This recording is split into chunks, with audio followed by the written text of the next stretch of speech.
അതേപോലെ തന്നെ ദേശാന്തര ഗമനം നടത്തുന്ന ആർട്ടിക് ടേണിനെ പോലെയുള്ള പക്ഷികൾ, നിരവധി പക്ഷികളുണ്ട്.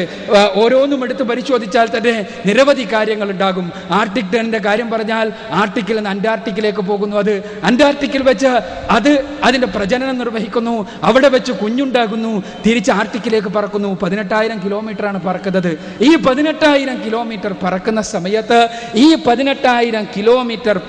സമയത്ത് നിങ്ങൾ നോക്കുക, ഒരാളും വഴികാട്ടിയില്ലാതെ കൃത്യമായി അത് സ്ഥലത്തെത്തുകയാണ്.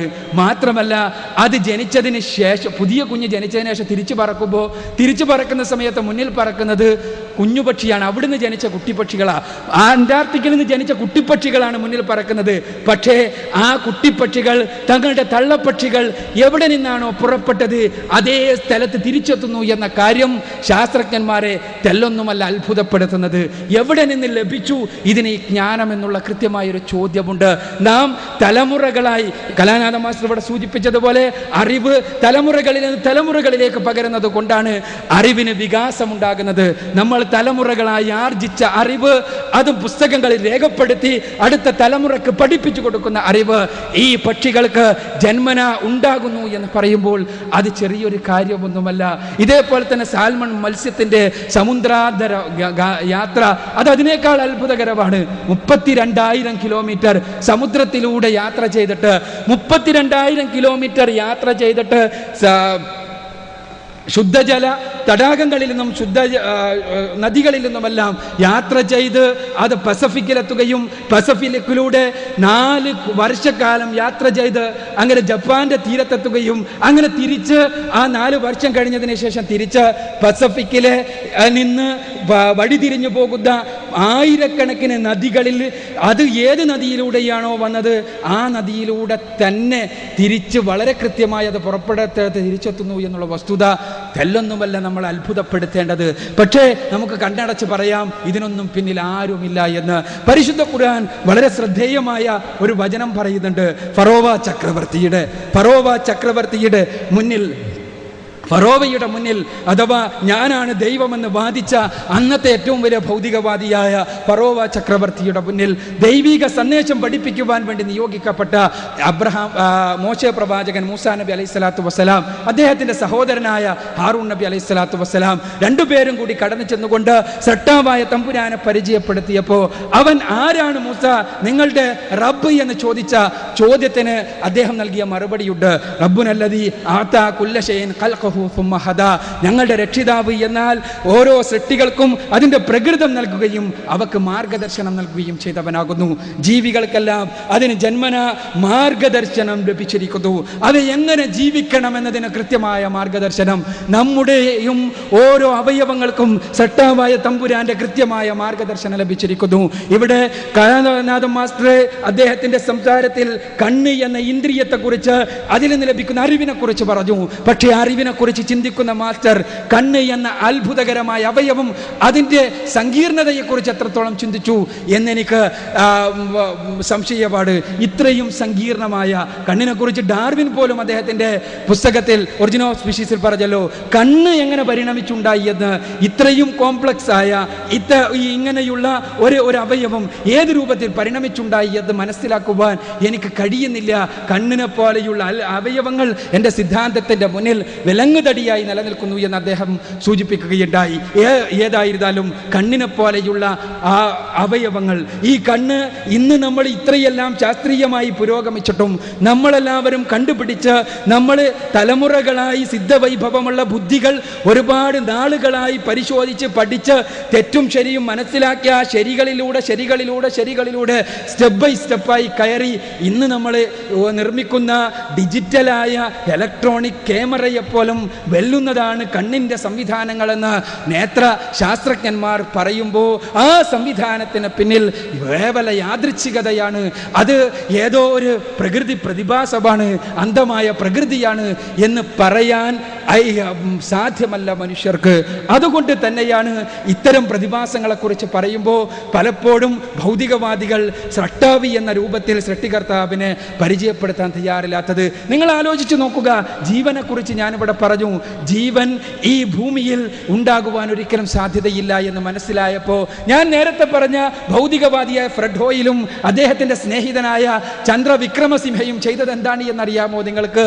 അവർ രണ്ടുപേരും ഒരു പുതിയ സിദ്ധാന്തമുണ്ടാക്കി. പാൻസ്പെർമിയ എന്നാണ് ആ സിദ്ധാന്തത്തിൻ്റെ പേര്.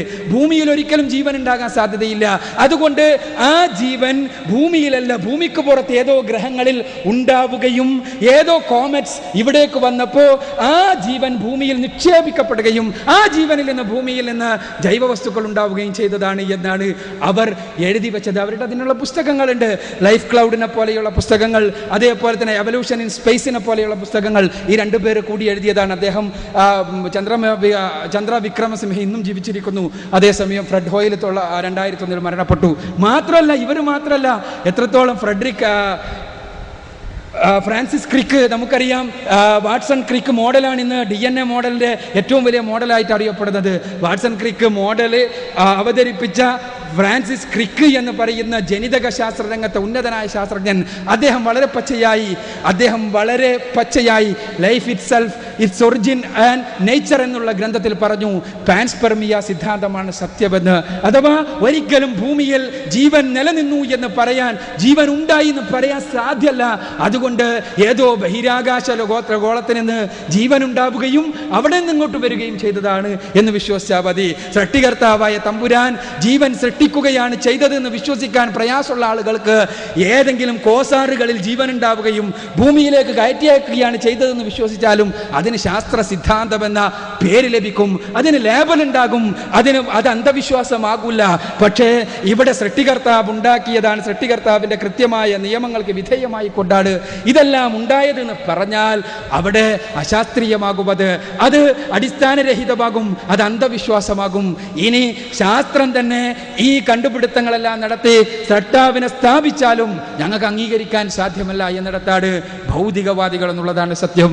ഞാൻ യുക്തിരേഖയിൽ നിന്നാണല്ലോ തുടങ്ങിയത്, ബഹുമാന്യനായ കലാനാഥൻ മാസ്റ്ററിൽ തന്നെ ഞാൻ അവസാനിപ്പിക്കുകയാണ്. ഇക്കഴിഞ്ഞ ലക്കം യുക്തിരേഖയാണ് എൻ്റെ കൈവശമുള്ളത്. സെപ്റ്റംബർ മാസം 2004, കഴിഞ്ഞ ലക്കം എന്ന് പറഞ്ഞാൽ ഈ മാസം ഒക്ടോബർ 1 തീയതി തുടങ്ങിയിട്ടുള്ളൂ. ഇദ്ദേഹം ഇതിൽ ഈ സൃഷ്ടിയെക്കുറിച്ച് പറയുന്നിടത്ത് വളരെ വ്യക്തമായി പറയുന്നൊരു കാര്യമുണ്ട്. അദ്ദേഹം തന്നെ അതിന് വിശദീകരണം നൽകും എന്നാണ് ഞാൻ മനസ്സിലാക്കുന്നത്.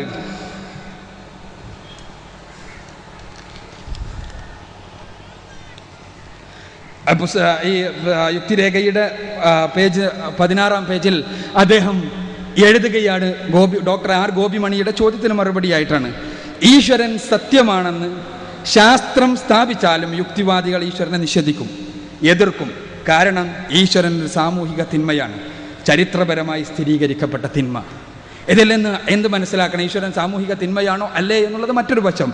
ശാസ്ത്രീയമായി ശാസ്ത്രം തന്നെ സ്ഥാപിച്ചാലും ഈശ്വരനെ ഭൗതികവാദികൾ എതിർക്കുക തന്നെ ചെയ്യും. ഇതേ രൂപത്തിലുള്ള ഒരു സ്വരം പരിണാമവാദത്തിൻ്റെ ജ്വലിച്ചു നിന്നിരുന്ന സമയത്ത്, ഞാൻ ബോധപൂർവം തന്നെയാണിത് പ്രയോഗിക്കുന്നത്, ജ്വലിച്ചു നിന്നിരുന്ന സമയത്ത്, ഇന്ന് പരിണാമവാദത്തിൻ്റെ ആളുകൾ തന്നെ അതിനെ വലിച്ചെറിഞ്ഞിട്ടുണ്ട്. നമുക്ക് ആവശ്യമെങ്കിൽ ചർച്ച അങ്ങോട്ട് പോകാം ഇൻഷാ അല്ലാ. ഇവിടെ പരിണാമവാദം ജ്വലിച്ചു നിന്നിരുന്ന സമയത്ത് പരിണാമവാദിയായ സാമൂഹ്യ ശാസ്ത്രജ്ഞൻ സർ അർദൈർ കൈത്ത് പറഞ്ഞു, പരിണാമവാദം ഒരിക്കലും സ്ഥാപിക്കാൻ കഴിയില്ല, അതൊട്ട് സ്ഥാപിച്ചിട്ടില്ല. ഞങ്ങൾ പരിണാമവാദികളാണ്. എന്തുകൊണ്ടെന്നാൽ പരിണാമവാദം അംഗീകരിക്കാതിരുന്നാൽ പിന്നെ ഇവിടെ സൃഷ്ടി നടന്നു എന്ന് അംഗീകരിക്കേണ്ടി വരും. സൃഷ്ടി നടന്നു എന്ന് അംഗീകരിച്ചു കഴിഞ്ഞാൽ സൃഷ്ടാവിനെ അംഗീകരിക്കേണ്ടി വരും. അത് ഞങ്ങൾക്ക് ചിന്തിക്കാൻ പോലും സാധ്യമല്ല. എന്തുകൊണ്ട് എന്ന ചോദ്യമുണ്ട്. ആ ചോദ്യത്തിന് ഉത്തരം നമ്മൾ കണ്ടെത്തുവാൻ പരിശ്രമിക്കേണ്ടതുണ്ട്. ഈശ്വരനെ ഭൗതിക ശാസ്ത്രം അംഗീകരിച്ചാലും നേരത്തെ പറഞ്ഞ എല്ലാ കടമ്പകളും കടന്ന്, ജ്ഞാനശാസ്ത്രത്തിൻ്റെ ന്യൂട്ടോണിയൻ കടമ്പകൾ മുഴുവനും കടന്ന് ഭൗതിക ശാസ്ത്രപരമായി ദൈവമുണ്ട്, സൃഷ്ടാവുണ്ട് എന്ന്, സൃഷ്ടാവ് അനിവാര്യമാണ് എന്ന് അംഗീകരിക്കപ്പെട്ടാലും ഭൗതികവാദികൾ അതിനെ നിഷേധിക്കുക തന്നെ ചെയ്യും. കാരണം അത് ചരിത്രപരമായൊരു തിന്മയാണ് എന്നുള്ളതാണ്. ചരിത്രപരമായ തിന്മ എന്തൊക്കെയാണ് എന്നുള്ളത് നമ്മൾ പരിശോധിക്കേണ്ടതാണ്. അത് മറ്റൊരു വശപാട്. അതുകൊണ്ട് തന്നെ ശാസ്ത്രത്തിൻ്റെ ലേബലുമായി പ്രത്യക്ഷപ്പെടുകയും ശാസ്ത്രത്തിൻ്റെ ലേബലിൽ ഭൗതികവാദ പ്രചരണം നടത്തുകയും ചെയ്യുന്ന ആളുകളുണ്ട് നമ്മുടെ പ്രദേശങ്ങളിൽ. അവർ കൂടി മനസ്സിലാക്കുക, അറിയുക, അന്ധത മാത്രമാണ് ഭൗതികവാദം എന്നുള്ളത്.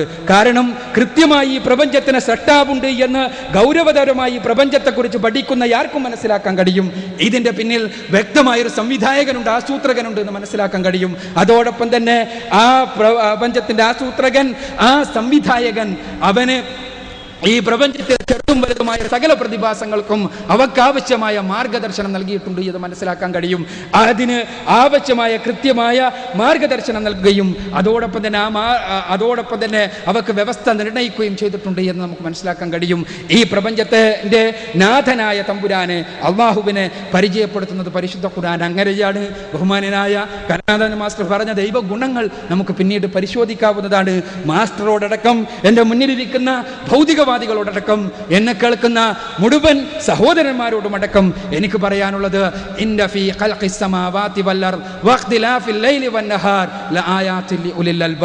തീർച്ചയായും ആകാശഭൂമികളുടെ സൃഷ്ടിപ്പിലും രാപ്പകലുകളുടെ മാറി മാറിയുള്ള ആഗമനത്തിലും ചിന്തിക്കുന്ന ജനങ്ങൾക്ക് ദൃഷ്ടാന്തമുണ്ട്. കണ്ണടച്ചിരുട്ടാക്കുന്നവർക്കല്ല. ചിന്തിക്കുക, കൃത്യമായി മനസ്സിലാക്കുക. ഇതിന് പിന്നിൽ യാദൃച്ഛികതയാണോ അതല്ല ഒരു സിദ്ധവൈഭവമുള്ള ബുദ്ധിയുടെ പ്രവർത്തനങ്ങളാണോ? അന്ധതയില്ലാതെ കാര്യങ്ങൾ കാണുന്ന ആർക്കും മനസ്സിലാക്കാൻ കഴിയും ദൈവം സത്യമാണ്, സത്യമാണ്, സത്യമാണ് എന്നുള്ളത്. അന്ധതയോടുകൂടി ഞാൻ തന്നെയാണ് ഏറ്റവും ഉന്നതനെന്ന് വിചാരിച്ചുകൊണ്ട് അഹങ്കാരത്തോടുകൂടി ഈ പ്രതിഭാസങ്ങളെ നോക്കുന്നവർ തങ്ങളുടെ മുന്നിൽ കാണുന്ന വസ്തുതകൾക്ക് നേരെ കണ്ണടക്കും. അത് സ്വാഭാവികമാണ്. പക്ഷേ സർവശക്തന്റെ അസ്തിത്വം അതുകൊണ്ട് നിഷേധിക്കപ്പെടുകയില്ല എന്ന് നമ്മൾ മനസ്സിലാക്കുക. വിഷയത്തെ കൃത്യമായി പഠിക്കുക, മനസ്സിലാക്കുക എന്ന് അഭ്യർത്ഥിച്ചുകൊണ്ട് ഞാൻ എൻ്റെ വാക്കുകൾ ഉപസംഹരിക്കുകയാണ്. വാഹൃദവാന അൽഹംദുലില്ലാഹി റബ്ബിൽ ആലമീൻ. അസ്സലാമു അലൈക്കും. അടുത്തതായി ഖണ്ഡനമാണ്. കലാനാഥൻ മാസ്റ്റർ 20 മിനിറ്റാണ് സമയം.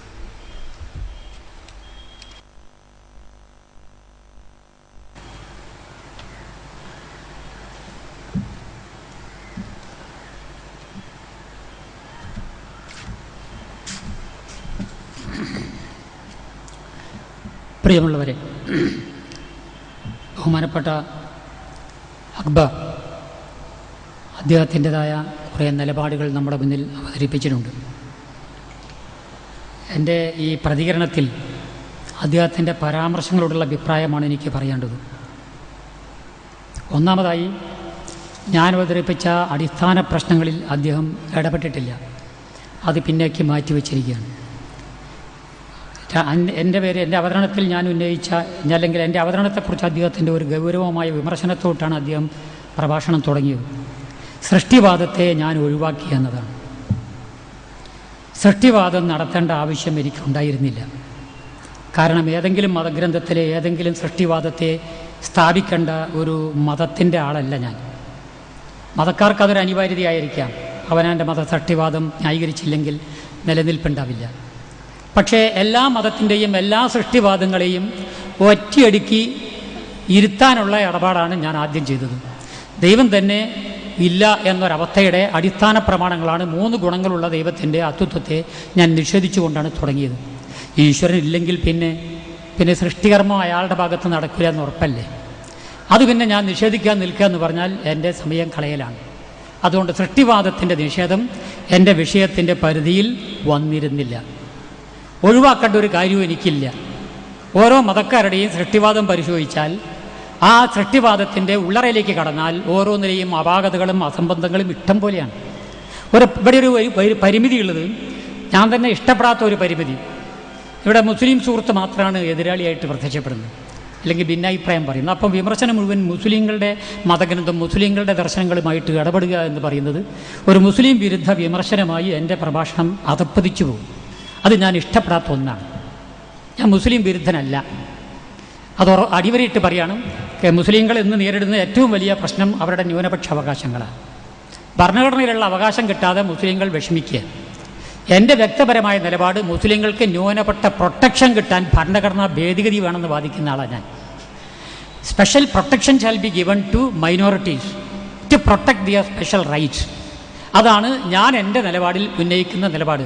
അപ്പോൾ ഒരു മതനിഷേധിയായിട്ടും ന്യൂനപക്ഷ മതവിഭാഗത്തിൻ്റെ നിക്ഷിപ്ത താല്പര്യങ്ങൾക്ക് വേണ്ടി ഞാൻ ബാധിക്കണമെന്ന് ചിലപ്പോൾ നിങ്ങൾക്ക് തോന്നിയേക്കും. അവിടെ എനിക്ക് പറയാനുള്ളത്, ഞാനൊരു ഹ്യൂമനിസ്റ്റാണ്. ഞാനൊരു യുക്തിവാദിയായിട്ടുള്ളത് ഞാനൊരു ഹ്യൂമനിസ്റ്റ് ആയതുകൊണ്ടാണ്. മാനുഷികതയെ, മനുഷ്യൻ്റെ സംരക്ഷണത്തെയും അതിപ്രധാനമായൊരു നിലപാടായിട്ട് ഞാൻ സ്വീകരിക്കുന്നില്ലെങ്കിൽ ഞാൻ എന്തിന് ദൈവത്തെ നിഷേധിക്കണം, എന്തിന് മതത്തെ എതിർക്കണം? ഒരുപാട് വിശ്വാസികളെ വെറുതെ വേദനിപ്പിക്കേണ്ട വല്ല കാര്യമുണ്ടോ?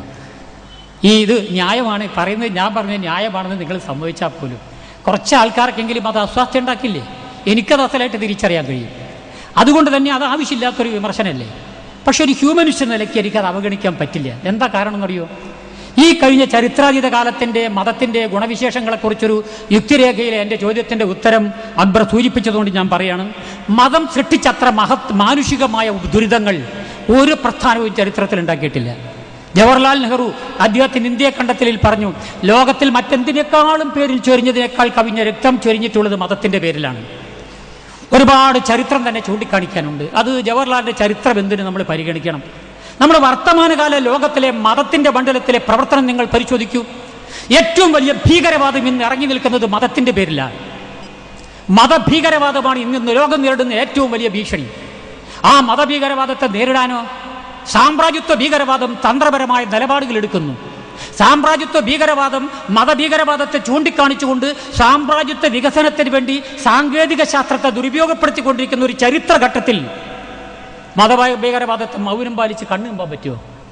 അതിൻ്റെ അർത്ഥം സാമ്രാജ്യത്തിന് കൂട്ടുനിൽക്കാൻ പറ്റുമോ? ഇറാഖിലും അഫ്ഗാനിസ്ഥാനിലും സാമ്രാജ്യത്വത്തിൻ്റെ കൈകടത്തലുകൾ അസംബന്ധമാണെന്നും അത് കുറ്റകരമാണെന്നും ബാധിക്കുന്ന ഒരാളാണ് ഞാൻ. അവിടെ ന്യൂനപക്ഷങ്ങളായതുകൊണ്ടോ ന്യൂനപക്ഷ മതവിഭാഗമായതുകൊണ്ടോ അതിന് കൂട്ടുക സാമ്രാജ്യത്തിന് ഏറ്റവും വലിയ ഭീകരതയാണ്. ഇറാഖിൽ അവർ അതിൻ്റെ ഭീകര സ്വഭാവം കാണിച്ചിട്ടുണ്ട്. അത് അവിടെ മാത്രമല്ല, ഇന്ത്യയിലെ മതഭീകരവാദം, കേരളത്തിൻ്റെ മതഭീകരവാദം, കേരളത്തിൽ ന്യൂനപക്ഷത്തിൻ്റെ ഒരു പ്രത്യേകത ഞാൻ പറയുമ്പോൾ ഇഷ്ടക്കേട് തോന്നരുത്. കേരളത്തിൽ 28 മതഭീകരവാദ സംഘടനകളുണ്ടെന്നാണ് മന്ത്രിൻ്റെ കണക്ക്. അതിൽ 23 ഇസ്ലാമിക തീവ്രവാദ ഗ്രൂപ്പാണ്. ഭൂരിപക്ഷം ഇവിടെ ഹിന്ദുക്കളാണ്, പക്ഷേ ഭൂരിപക്ഷം തീവ്രവാദ മുസ്ലിങ്ങളുടെ സംഘടനാ ഗ്രൂപ്പിലാണ്. ഒക്കെ ചെറുതായിരിക്കും കേട്ടോ, എങ്കിലും കണക്ക് പറയുമ്പം കണക്ക് അങ്ങനെയാണ്. അതെങ്ങനെ വരുന്നു എന്നത് മുസ്ലിങ്ങൾ ചിന്തിക്കേണ്ട ഒരു വിഷയമാണ്. യഥാർത്ഥ മതവിശ്വാസികൾ ചിന്തിക്കേണ്ട പ്രശ്നമാണ്. മതഭീകരവാദം, മത തീവ്രവാദം, മതവർഗീയവാദം, മത മൗലികവാദം എന്നിവ മതത്തിനാവശ്യമാണ്. മതപരമായ മാനുഷികതയെ ഞാൻ നിഷേധിക്കുന്നില്ല. ഒരുപാട് മതവിശ്വാസികൾ എനിക്ക് പരിചയമുണ്ട്. അവരൊക്കെ എൻ്റെ സുഹൃത്തുക്കളും ഒരുപാട് ആളുകൾ ബന്ധുക്കളൊക്കെയാണ്. വൈകാരികമായ ഒരു എതിർപ്പ് എനിക്ക് മതത്തോടില്ല. പക്ഷേ വസ്തുനിഷ്ഠമായി ആ മതവിശ്വാസി നേരിടുന്ന മതപരമായ തിന്മകളിൽ നിന്ന് എൻ്റെ സുഹൃത്തിനെ രക്ഷപ്പെടുത്തണമെന്ന ഒരു മാനുഷികമായ ആഗ്രഹം എനിക്കുണ്ട്. അതാണ് എൻ്റെ ഹ്യൂമനിസം. മതവിശ്വാസിയെ നശിപ്പിക്കലല്ല, മതവിശ്വാസത്തെ ചോദ്യം ചെയ്ത് മാറ്റലാണ് മതവിശ്വാസിയെ രക്ഷപ്പെടുത്താനുള്ള എൻ്റെ മാർഗം. അതെങ്ങനെ ചെയ്യാമെന്നത് വളരെ പ്രധാനപ്പെട്ട ഒരു കാര്യമാണ്. ഒരു മനുഷ്യൻ എൻ്റെ മുന്നിൽ നിൽക്കുമ്പോൾ എൻ്റെ ശത്രു മനുഷ്യൻ്റെ പിന്നിലാണെങ്കിൽ നേരിട്ട് വെടിവെക്കാൻ പറ്റുമോ? മുന്നിൽ നിൽക്കുന്ന ആൾക്ക് എങ്ങനെ പരിക്ക് പറ്റാതെ പിന്നിലുള്ള ശത്രുവിനെ തകർക്കണമെന്നത് വളരെ ഗൗരവമേറിയ ഒരു ഹ്യൂമനിസ്റ്റ് തന്ത്രമാണ്. അത് പഠിക്കണം. യുക്തിവാദികൾ നേരിടുന്ന ഒരു പ്രശ്നം അതാണ്. മതത്തെ വിമർശിക്കുമ്പോൾ മാനുഷികമായ മതവിശ്വാസങ്ങളെ വേദനിപ്പിക്കാതെ എങ്ങനെ അവൻ്റെ മതവിശ്വാസങ്ങളെ ചോദ്യം ചെയ്ത് മാറ്റാൻ കഴിയുമെന്നത് ഞങ്ങൾ നേരിടുന്ന തന്ത്രത്തിൻ്റെ ഒരു പ്രശ്നമാണ്. അത് പലരും പരിഗണിക്കാറില്ല എന്നുള്ളത്, യുക്തിവാദികൾ പോലും പലരും പരിഗണിക്കാറുള്ളത് ശരി തന്നെയാണ്. എല്ലാ യുക്തിവാദികളും അത് പരിഗണിക്കാറില്ല. ഹ്യൂമനിസ്റ്റായ യുക്തിവാദിക്ക് അത് പരിഗണിക്കാതിരിക്കാൻ പറ്റില്ല. അപ്പം അതുകൊണ്ട് ഞാൻ സൃഷ്ടിവാദത്തോട് എന്തുകൊണ്ട് മാറി നിന്നു, എന്താണ് അതിന് പകരം ഈ ഭീകരവാദത്തിൻ്റെ പ്രശ്നം കൊണ്ട് ദൈവമുണ്ടെന്ന് തെളിഞ്ഞാൽ പോലും മതഭീകരവാദത്തിന് പിന്തുണ നിൽക്കുന്ന ദൈവത്തിനെതിരാണ് ഞാൻ. വേണ്ടി വന്ന ആ ദൈവത്തിനെ നേരിട്ട് എതിർക്കാനും തയ്യാറാണ് ഭൗതികമായി. എന്താ കാരണം? അത് മഹാവിപത്താണ്. ഈ ദൈവമല്ല, മനുഷ്യർ തന്നെ ഭീകരവാദിയാണെങ്കിലോ എൻ്റെ അടുത്ത വീട്ടുകാരൻ ഭീകരവാദിയാണെങ്കിൽ ഞാൻ അയാളെ മര്യാദയ്ക്ക് നല്ല നിലയ്ക്ക് കൊണ്ടുവരാൻ ശ്രമിക്കണ്ടേ? മര്യാദയ്ക്ക് തീർന്നില്ലെങ്കിലോ പോലീസിൽ കംപ്ലയിൻറ്റ് ചെയ്യണ്ടേ? അങ്ങനെയല്ലേ നമ്മളെല്ലാം കാര്യങ്ങളും ചെയ്യുന്നത്. നേരിട്ട് അറ്റാക്ക് ചെയ്യണമെന്നല്ല പറഞ്ഞതിൻ്റെ അർത്ഥം, അവരെ നന്നാക്കിയെടുക്കണം. ഒരു പ്രധാന പ്രശ്നം അതാണ്. രണ്ടാമത്തത്, പ്രപഞ്ചത്തിനൊരു തുടക്കമുണ്ട് എന്ന ആശയത്തെയാണ് സൃഷ്ടികർമ്മം ന്യായീകരിക്കാൻ വേണ്ടി അക്ബർ വളരെ വേവലാതിപൂർവ്വം ന്യായീകരിക്കാൻ ശ്രമിച്ചു. അദ്ദേഹത്തിൻ്റെ പ്രഭാഷണത്തിൽ മിക്കവാറും സമയം അതിനാണ് ചെലവഴിച്ചത്. ഈ സൃഷ്ടികർമ്മം നടന്നിട്ടില്ല എന്ന് വന്നാൽ ദൈവത്തിൻ്റെയും മതത്തിൻ്റെയും കാര്യം വെള്ളത്തിലാണെന്ന് അക്ബറിന് നല്ലതായിട്ട് അറിയാം. എന്തായാലും അക്ബർ ഭയപ്പെടണ്ട, ഇത് ഞാനൊരു മറുപടി പറഞ്ഞാലൊന്നും ഇല്ലാതാവില്ല. അക്ബർ ഒരു ആഗ്രഹം പ്രകടിപ്പിച്ചാൽ ഉണ്ടാവുകയുമില്ല. ഇത് നമ്മുടെ തന്നെ ഇഷ്ടാനിഷ്ടങ്ങൾക്ക് അതീതമായി നിൽക്കുന്ന ചരിത്ര വസ്തുതകളും വസ്തുനിഷ്ഠ യാഥാർത്ഥ്യങ്ങളായിട്ട് ബന്ധപ്പെട്ടതാണ്. അതുകൊണ്ട് ഇതിൽ ഞങ്ങളുടെ തമ്മിലുള്ള ഭിന്നാഭിപ്രായങ്ങൾക്ക് വൈകാരികത തലയില്ല. അതുകൊണ്ട് അദ്ദേഹത്തിന് ഞാൻ എന്തെങ്കിലും പറഞ്ഞാൽ വല്ല അസ്വാസ്ഥ്യം തോന്നിയിട്ടുണ്ടെങ്കിൽ അത് വൈകാരികമല്ല, വ്യക്തിപരമല്ല എന്നാണ് അതിനെക്കുറിച്ച് എനിക്ക് സൂചിപ്പിക്കാനുള്ളത്. പ്രപഞ്ചത്തിൻ്റെ ഈ ജീവലോകത്തെ, പ്രപഞ്ചത്തിൻ്റെ ഈ ക്രമം, ജീവജാലങ്ങൾ സൃഷ്ടിച്ച ഭൂമിയുടെ ഈ ക്രമം, അതെല്ലാം ചൂണ്ടിക്കാണിച്ചുകൊണ്ട് ഇതൊക്കെ ഉത്തരം പറഞ്ഞാൽ നിങ്ങൾക്കറിയാം. ഈ 20 മിനിറ്റ്, ആദ്യം 40 മിനിറ്റ്, ആകെ ഒരു മണിക്കൂറാണ്. 3 മണിക്കൂർ കിട്ടിയാൽ തികയാത്തൊരു കാര്യം 20 മിനിറ്റ് കൊണ്ടൊക്കെ പറയണമെന്ന് പറഞ്ഞാൽ തന്നെ ഒരു സാഹസികതയാണ്. പക്ഷേ അങ്ങനെയല്ലെങ്കിൽ നിങ്ങൾക്ക് ചോദിക്കാനുള്ള സമയം നഷ്ടപ്പെട്ടു പോകും. ചോദ്യോത്തരത്തിന് 1 മണിക്കൂർ നീക്കി വെച്ചത് നല്ലൊരു കാര്യമാണ്. ഞാനതുകൊണ്ട് എന്നെ കുറ്റം പറയല്ല, പക്ഷെ ആ സമയം എനിക്ക് തൃപ്തിയാകുന്നില്ല. പിന്നെ അതുപോലെ തന്നെ ആയിരിക്കും ഈ അമ്മ അക്ബറും ഒരു ശ്വാസം മുട്ടിയിട്ടായിരിക്കും അദ്ദേഹത്തിൻ്റെ പ്രഭാഷണം നിർത്തിയിട്ടുണ്ടാവുക. അത് എനിക്കും അസലായിട്ട് അറിയാം. അപ്പോൾ പ്രകൃതിയിലെ ഈ ക്രമത്തെക്കുറിച്ചാണ്. അതിൽ മനുഷ്യൻ്റെ ഉൽപ്പത്തി, ഭൂമിയുടെ ക്രമം, അവിടെ ജീവൻ്റെ ഉൽപ്പത്തി തുടങ്ങിയ കാര്യങ്ങൾ. ഞാൻ വല്ലാതെ നീണ്ട കാര്യങ്ങളിലേക്ക് പോകുന്നില്ല. പ്രപഞ്ചത്തിൻ്റെ പ്രായം 1400 അല്ലെങ്കിൽ 1500 കോടി കൊല്ലമാണെന്നാണ് കണക്കാക്കപ്പെടുന്നത്. അക്ബർ ഉന്നയിച്ച ഒരു ശാസ്ത്രപണ്ഡിതൻ്റെ നിലപാട് നോക്കുമ്പോൾ അത് 1000 കോടിയാണ്. അതിൽ തർക്കമില്ല. ഇനി 1000 ആയാലും 1500 ആയാലും ഓരോ പുതിയ കണ്ടുപിടുത്തം വരുമ്പോൾ അഭിപ്രായങ്ങൾ മാറിക്കൊണ്ടിരിക്കും. അതുകൊണ്ട് നമ്മൾ തൽക്കാലം 1000 കോടി വർഷമുണ്ട് പ്രപഞ്ചത്തിൻ്റെ ഉൽപ്പത്തിക്കെന്ന് കരുതുക. ഈ 1000 കോടി വർഷം കഴിഞ്ഞിട്ട് സൂര്യൻ രംഗത്ത് വരുന്നത് എപ്പോഴാണെന്ന് അറിയാം? വെറും 460 കോടി കൊല്ലങ്ങൾക്കപ്പുറം. പ്രപഞ്ച സൃഷ്ടി മനുഷ്യന് വേണ്ടി, ഭൂമിക്ക് വേണ്ടി, ഇവിടുത്തെ മനുഷ്യനെ നന്നാക്കാൻ വേണ്ടി സൃഷ്ടി നടത്തിയ അള്ളാഹു ഈ 1000 കോടിയിൽ നിന്ന് 460 കോടി ഇങ്ങോട്ട് കഴിഞ്ഞാൽ 540 കോടി കൊല്ലം വെറുതെ ഇരിക്കേണ്ട വല്ല കാര്യമുണ്ടോ? അദ്ദേഹം കാണിച്ചാൽ അസാധാരണ സർവശക്തനാണെന്നാണ് ഖുർആനിൽ പറയുന്നത്. അവരെന്തെങ്കിലും ഉണ്ടാകട്ടെ എന്ന് പറഞ്ഞാൽ ഉണ്ടാകട്ടെ എന്ന് പറയുന്നു, അപ്പോൾ അത് ഉണ്ടാകുന്നു. എന്തൊരു അത്ഭുതകരമായ നിർമ്മാണ പ്രക്രിയ! അങ്ങനെയുള്ള ഒരാൾ പ്രപഞ്ചം ഉണ്ടാക്കിയിട്ട് 640 കൊല്ലം കാത്തിരിക്കുക സൂര്യനെ ഉണ്ടാക്കാൻ. സൂര്യന് 500 കോടി കൊല്ലാണ് പഴക്കം, ഭൂമിക്കാണ് 460 കോടി കൊല്ലം. പിന്നെയും ഒരു 40 കോടി കഴിഞ്ഞു ഭൂമി നിർമ്മിക്കാൻ. സമ്മതിച്ചു, ആയിക്കോട്ടെ, അങ്ങനെ അദ്ദേഹത്തിന് കഴിയുള്ളെങ്കിൽ നമ്മളിപ്പോൾ അതിൽ കുറ്റം പറഞ്ഞിട്ട് കാര്യമൊന്നുമില്ല. എന്നാലോ ജീവൻ എപ്പോഴാണ് വന്നത്? പിന്നെ 320 കോടി കൊല്ലങ്ങൾക്ക് മുമ്പേ ജീവൻ ഉണ്ടാകുന്നുള്ളൂ. 460 320 കഴിഞ്ഞാൽ 120 കോടി കൊല്ലം പിന്നെയും ബാക്കിയാണ്. 120 140 കോടി കൊല്ലം കാത്തിട്ടേ ജീവൻ ഉണ്ടാകുന്നുള്ളൂ. ഈ 120 കോടി 140 കോടി എന്നൊക്കെ പറഞ്ഞ് നിസ്സാര കാല ദൈവത്തിന് പോലും വെറുത്തു പോലും. എങ്ങനെ വെറുതെ ഇരുന്നാൽ എനിക്ക് അറിഞ്ഞൂടാ. ഞാൻ ചോദിച്ചു പോവുകയാണ്. അത് കഴിഞ്ഞിട്ടാണ് ഈ 320 കോടി കൊല്ലങ്ങൾക്ക് മുമ്പുണ്ടായ ജീവജാലങ്ങളിൽ നിന്നാണ് മനുഷ്യൻ ഉൽപ്പാദിപ്പിക്കുന്നതിന് വേണ്ടി ഈ 1 ലക്ഷം കൊല്ലങ്ങളുടെ പഴക്കമേ മനുഷ്യോൽപ്പത്തിക്കുള്ളൂ. ഏറ്റവും ലേറ്റസ്റ്റ് ബാൻ വന്നിട്ട് 20,000 കൊല്ലങ്ങളെ ആയിട്ടുള്ളൂ എന്നൊക്കെ കണക്കുകളുണ്ട്. ആ കൊല്ലങ്ങളൊന്നും അത്ര സൂക്ഷ്മമായിട്ട് നമുക്ക് പരിഗണിക്കാൻ പറ്റില്ല. കാരണം കിട്ടിയ തെളിവുകളെ അവലംബിച്ചിട്ടുള്ള അഭിപ്രായങ്ങൾ അത് നാളെ മാറും. ഇന്ന് ഞാനൊരു അഭിപ്രായം പറഞ്ഞ് നാളെ മാറുന്നത് ശാസ്ത്രത്തിൻ്റെ സ്വഭാവമാണ് ആദ്യം പറഞ്ഞതുകൊണ്ട് എൻ്റെ കുറ്റമല്ല. ഈ കൊല്ലം ഏതായാലും മനുഷ്യ സൃഷ്ടിക്ക് ഒരുപാട് കൊല്ലങ്ങൾ കണ്ടുവരുന്നു. 1 കോടി 1 ലക്ഷം 1.5 ലക്ഷം വർഷങ്ങളുടെ ഉള്ളിലാണ് മനുഷ്യൻ രംഗത്ത് വരുന്നത്. ഇതൊരു ക്രമീകൃതമായ പ്രപഞ്ചം നിർമ്മിക്കാൻ വിശേഷ ബുദ്ധിയുള്ള സർവജ്ഞാനിത്വമുള്ളൊരു ദൈവത്തിൻ്റെ സ്വഭാവമാണോ? ഈ ദൈവം ഇത്തരമൊരു പ്രപഞ്ചത്തിൻ്റെ ഈ രീതിയിലുള്ള നിർമ്മാണം നടത്തിയവന് വിശേഷ ബുദ്ധിയും കഴിവുണ്ടെന്ന് പറയാൻ സാധിക്കുമോ? എനിക്ക് സമ്മതിക്കാൻ വിഷമാണെന്നേ പറയണുള്ളൂ. ചെയ്യൂലെന്ന് ഞാൻ പറയില്ല, അതൊരു നിഷേധമായി പോവില്ലേ. എനിക്കത് അംഗീകരിക്കാൻ വിഷമമുണ്ട്. അതുകൊണ്ടാണ് ഈ പ്രപഞ്ചത്തിൻ്റെ സൃഷ്ടികർമ്മത്തിൽ ഈശ്വരൻ്റെ നേരിട്ടുള്ള ഇടപെടലിൽ ഇല്ല എന്നെനിക്ക് ബോധ്യമായത്. അതുകൊണ്ട് ഞാനത് അംഗീകരിക്കുന്നില്ല. പിന്നെ ഈ കണ്ണിൻ്റെ അത്ഭുതം മുതൽക്ക് DNA അത്ഭുതം മുതൽക്ക് ഒരുപാട് അത്ഭുതങ്ങളുണ്ട്. അതൊക്കെ അറിവില്ലായ്മ. അത്ഭുതം എന്നുള്ള വികാരത്തിൻ്റെ അർത്ഥം തന്നെ അറിവില്ലായ്മയാണ്. ഈ ടേബിൾ ഇവിടെ ഒരു സാധാരണ മേശയാണ്. അവിടെ 2 ഭാഗം ദ്വാരമുള്ള ഒരു കുഴലെടുത്ത് വെച്ചിട്ട് ആ കുഴലിൽ മജീഷ്യൻ ഒരു വടി വെട്ടി വീശി ആ വീശിയിട്ട് അവിടെ ഒരു മുയലിനെ സൃഷ്ടിക്കുന്നത് നിങ്ങൾ കാണാൻ സാധിക്കും. മാജിക്ക് ആണത്. ആദ്യത്തെ ഈ മാജിക്ക് കണ്ടപ്പോൾ ഞാനടക്കാൻ ഈ ചെറിയ സ്കൂളിലുള്ള കാലത്ത് അത്ഭുതപ്പെട്ടു പോയി. പക്ഷേ ഇപ്പോൾ അതെങ്ങനെയാണ് ചെയ്യാതെ എനിക്ക് അറിയണമുണ്ട്. ഇതിലൊരു അത്ഭുതം എനിക്കില്ല, നിങ്ങൾക്കും ഉണ്ടാവില്ല. ഇതിൻ്റെ കാരണം അറിയാം. എന്താ വെച്ചാൽ ഇതിൻ്റെ അടിയിൽ മുയലിനെ വെച്ചിരിക്കുക, അവിടെ ഓട്ടയുള്ള മേശയാണ്, അതിൻ്റെ മേലെ കറുത്ത തുണിയിട്ടുണ്ടാവും, കാപട്ടിയാണ്. അങ്ങനെ അതുകൊണ്ടാണ് ഇങ്ങനെ സാധിക്കുന്നത്. ഈ അത്ഭുതം മജീഷ്യന്മാരാരും തന്നെ പിന്നെ എന്താ പറയുക, കോഴീനെ വെക്കില്ല ഇതിൻ്റെ ഉള്ളിൽ. കാരണം കോഴി നേരത്തെ കൂവിയാലോ കള്ളി പൊളിഞ്ഞു പോകും. മനസ്സിലായില്ലേ? ഇതൊക്കെ മേജിക്കലെ തന്ത്രങ്ങളാണ്. ഞാൻ പറഞ്ഞു വന്നത്, ഒരു മേജിക്ക് എങ്ങനെ നടക്കുന്നു എന്ന് അറിഞ്ഞിട്ടില്ലെങ്കിൽ നിങ്ങൾക്ക് അത്ഭുതം കൂറും. മജീഷ്യനെ മാന്ത്രികനായി നിങ്ങളെടുക്കും. അങ്ങനെയല്ലേ സായിബാബ ആയിരക്കണക്കിനായ വിശ്വാസികളെ വഞ്ചിച്ചിപ്പം മുതലാളിയായത്? 25,000 30,000 കോടി രൂപയുടെ ആസ്തിയുള്ള ഒരു ദൈവമായി സായിബാബ മാറിയിട്ടുള്ളത് മാജിക്കിൻ്റെ കാപട്യം കൊണ്ട് മാത്രമാണ്. സർവ്വസാധാരണക്കാരനത് എന്താണെന്നറിയില്ല. ഞാൻ ചോദിക്കട്ടെ, മകരജ്യോതി ദിവ്യജ്യോതിയാണെന്ന് നാട് മുഴുവൻ പറഞ്ഞ് നടത്തിയില്ലേ? ഞങ്ങളവിടെ ചെന്ന് പരിശോധിച്ചപ്പോൾ എന്താ, ഇലക്ട്രിസിറ്റിയുടെ ബോർഡിലെ ഒരു ഉദ്യോഗസ്ഥൻ മൺചട്ടിയിൽ കർപ്പൂരം കത്തിച്ച് ആളെ വഞ്ചിക്കുകയല്ലേ? അത് ദൈവത്തിൻ്റെ പണിയാണെന്നല്ലേ നാട് മുഴുവൻ പറഞ്ഞു നടന്നത്? അത് അത്ഭുതം കൊണ്ട് ആ ദൈവത്തെ കാണാൻ ശബരിമലയിലേക്ക് ആൾ പോയി. ഇപ്പം ശബരിമലയിൽ അവിടെ അവസാനം ആ വെള്ളം ഒന്നിനും കൊള്ളതായില്ലേ? പമ്പാ നദി മുഴുവൻ മലിനീകരണമായില്ലേ? അവിടെ തൂരി നാറ്റിക്കല്ലേ മലേൻ്റെ പരിസരം മുഴുവൻ ചെയ്തിട്ടുള്ളത്? ഇതെന്താ കാണിക്കുന്നത്? ഇത് കാണിക്കുന്നത് അത്ഭുതങ്ങളുടെ പേരിൽ സാധാരണക്കാരെ വഞ്ചിക്കാൻ സാധിക്കും. അതുകൊണ്ട് അക്ബറിനോട് എനിക്ക് പറയാനുള്ളത്, പ്രപഞ്ചത്തിൻ്റെ വർത്തമാനകാലത്തിൻ്റെ ഉത്തരാവസാനത്തിൽ നിന്ന്, ഈ അവസാന ഘട്ടത്തിൽ നിന്ന് പ്രപഞ്ചത്തിലേക്ക് ഒറ്റനോട്ടം നോക്കി ഓരോന്നിലും അത്ഭുതം കൂറുന്നതിന് പകരം ഓരോ അത്ഭുതങ്ങളും എങ്ങനെ പരിണാമപരമായി നൂറ്റാണ്ടുകളിലൂടെ രൂപാന്തരപ്പെട്ടു എന്ന് നമ്മൾ പഠിക്കണം. ആ പഠനത്തിന് ഉത്തരം പറയാൻ ഇതുപോലൊരു വേദി എനിക്ക് പര്യാപ്തമല്ല. എനിക്കറിയുന്ന ചില കാര്യങ്ങളുണ്ട്, അതുപോലും പറഞ്ഞാൽ എനിക്ക് ബാക്കി കാര്യം പറയാൻ കഴിയില്ല. എത്ര മിനിറ്റ്? 7 മിനിറ്റ് ഉള്ളൂ. 7 മിനിറ്റാ സമയം, വളരെ പായ.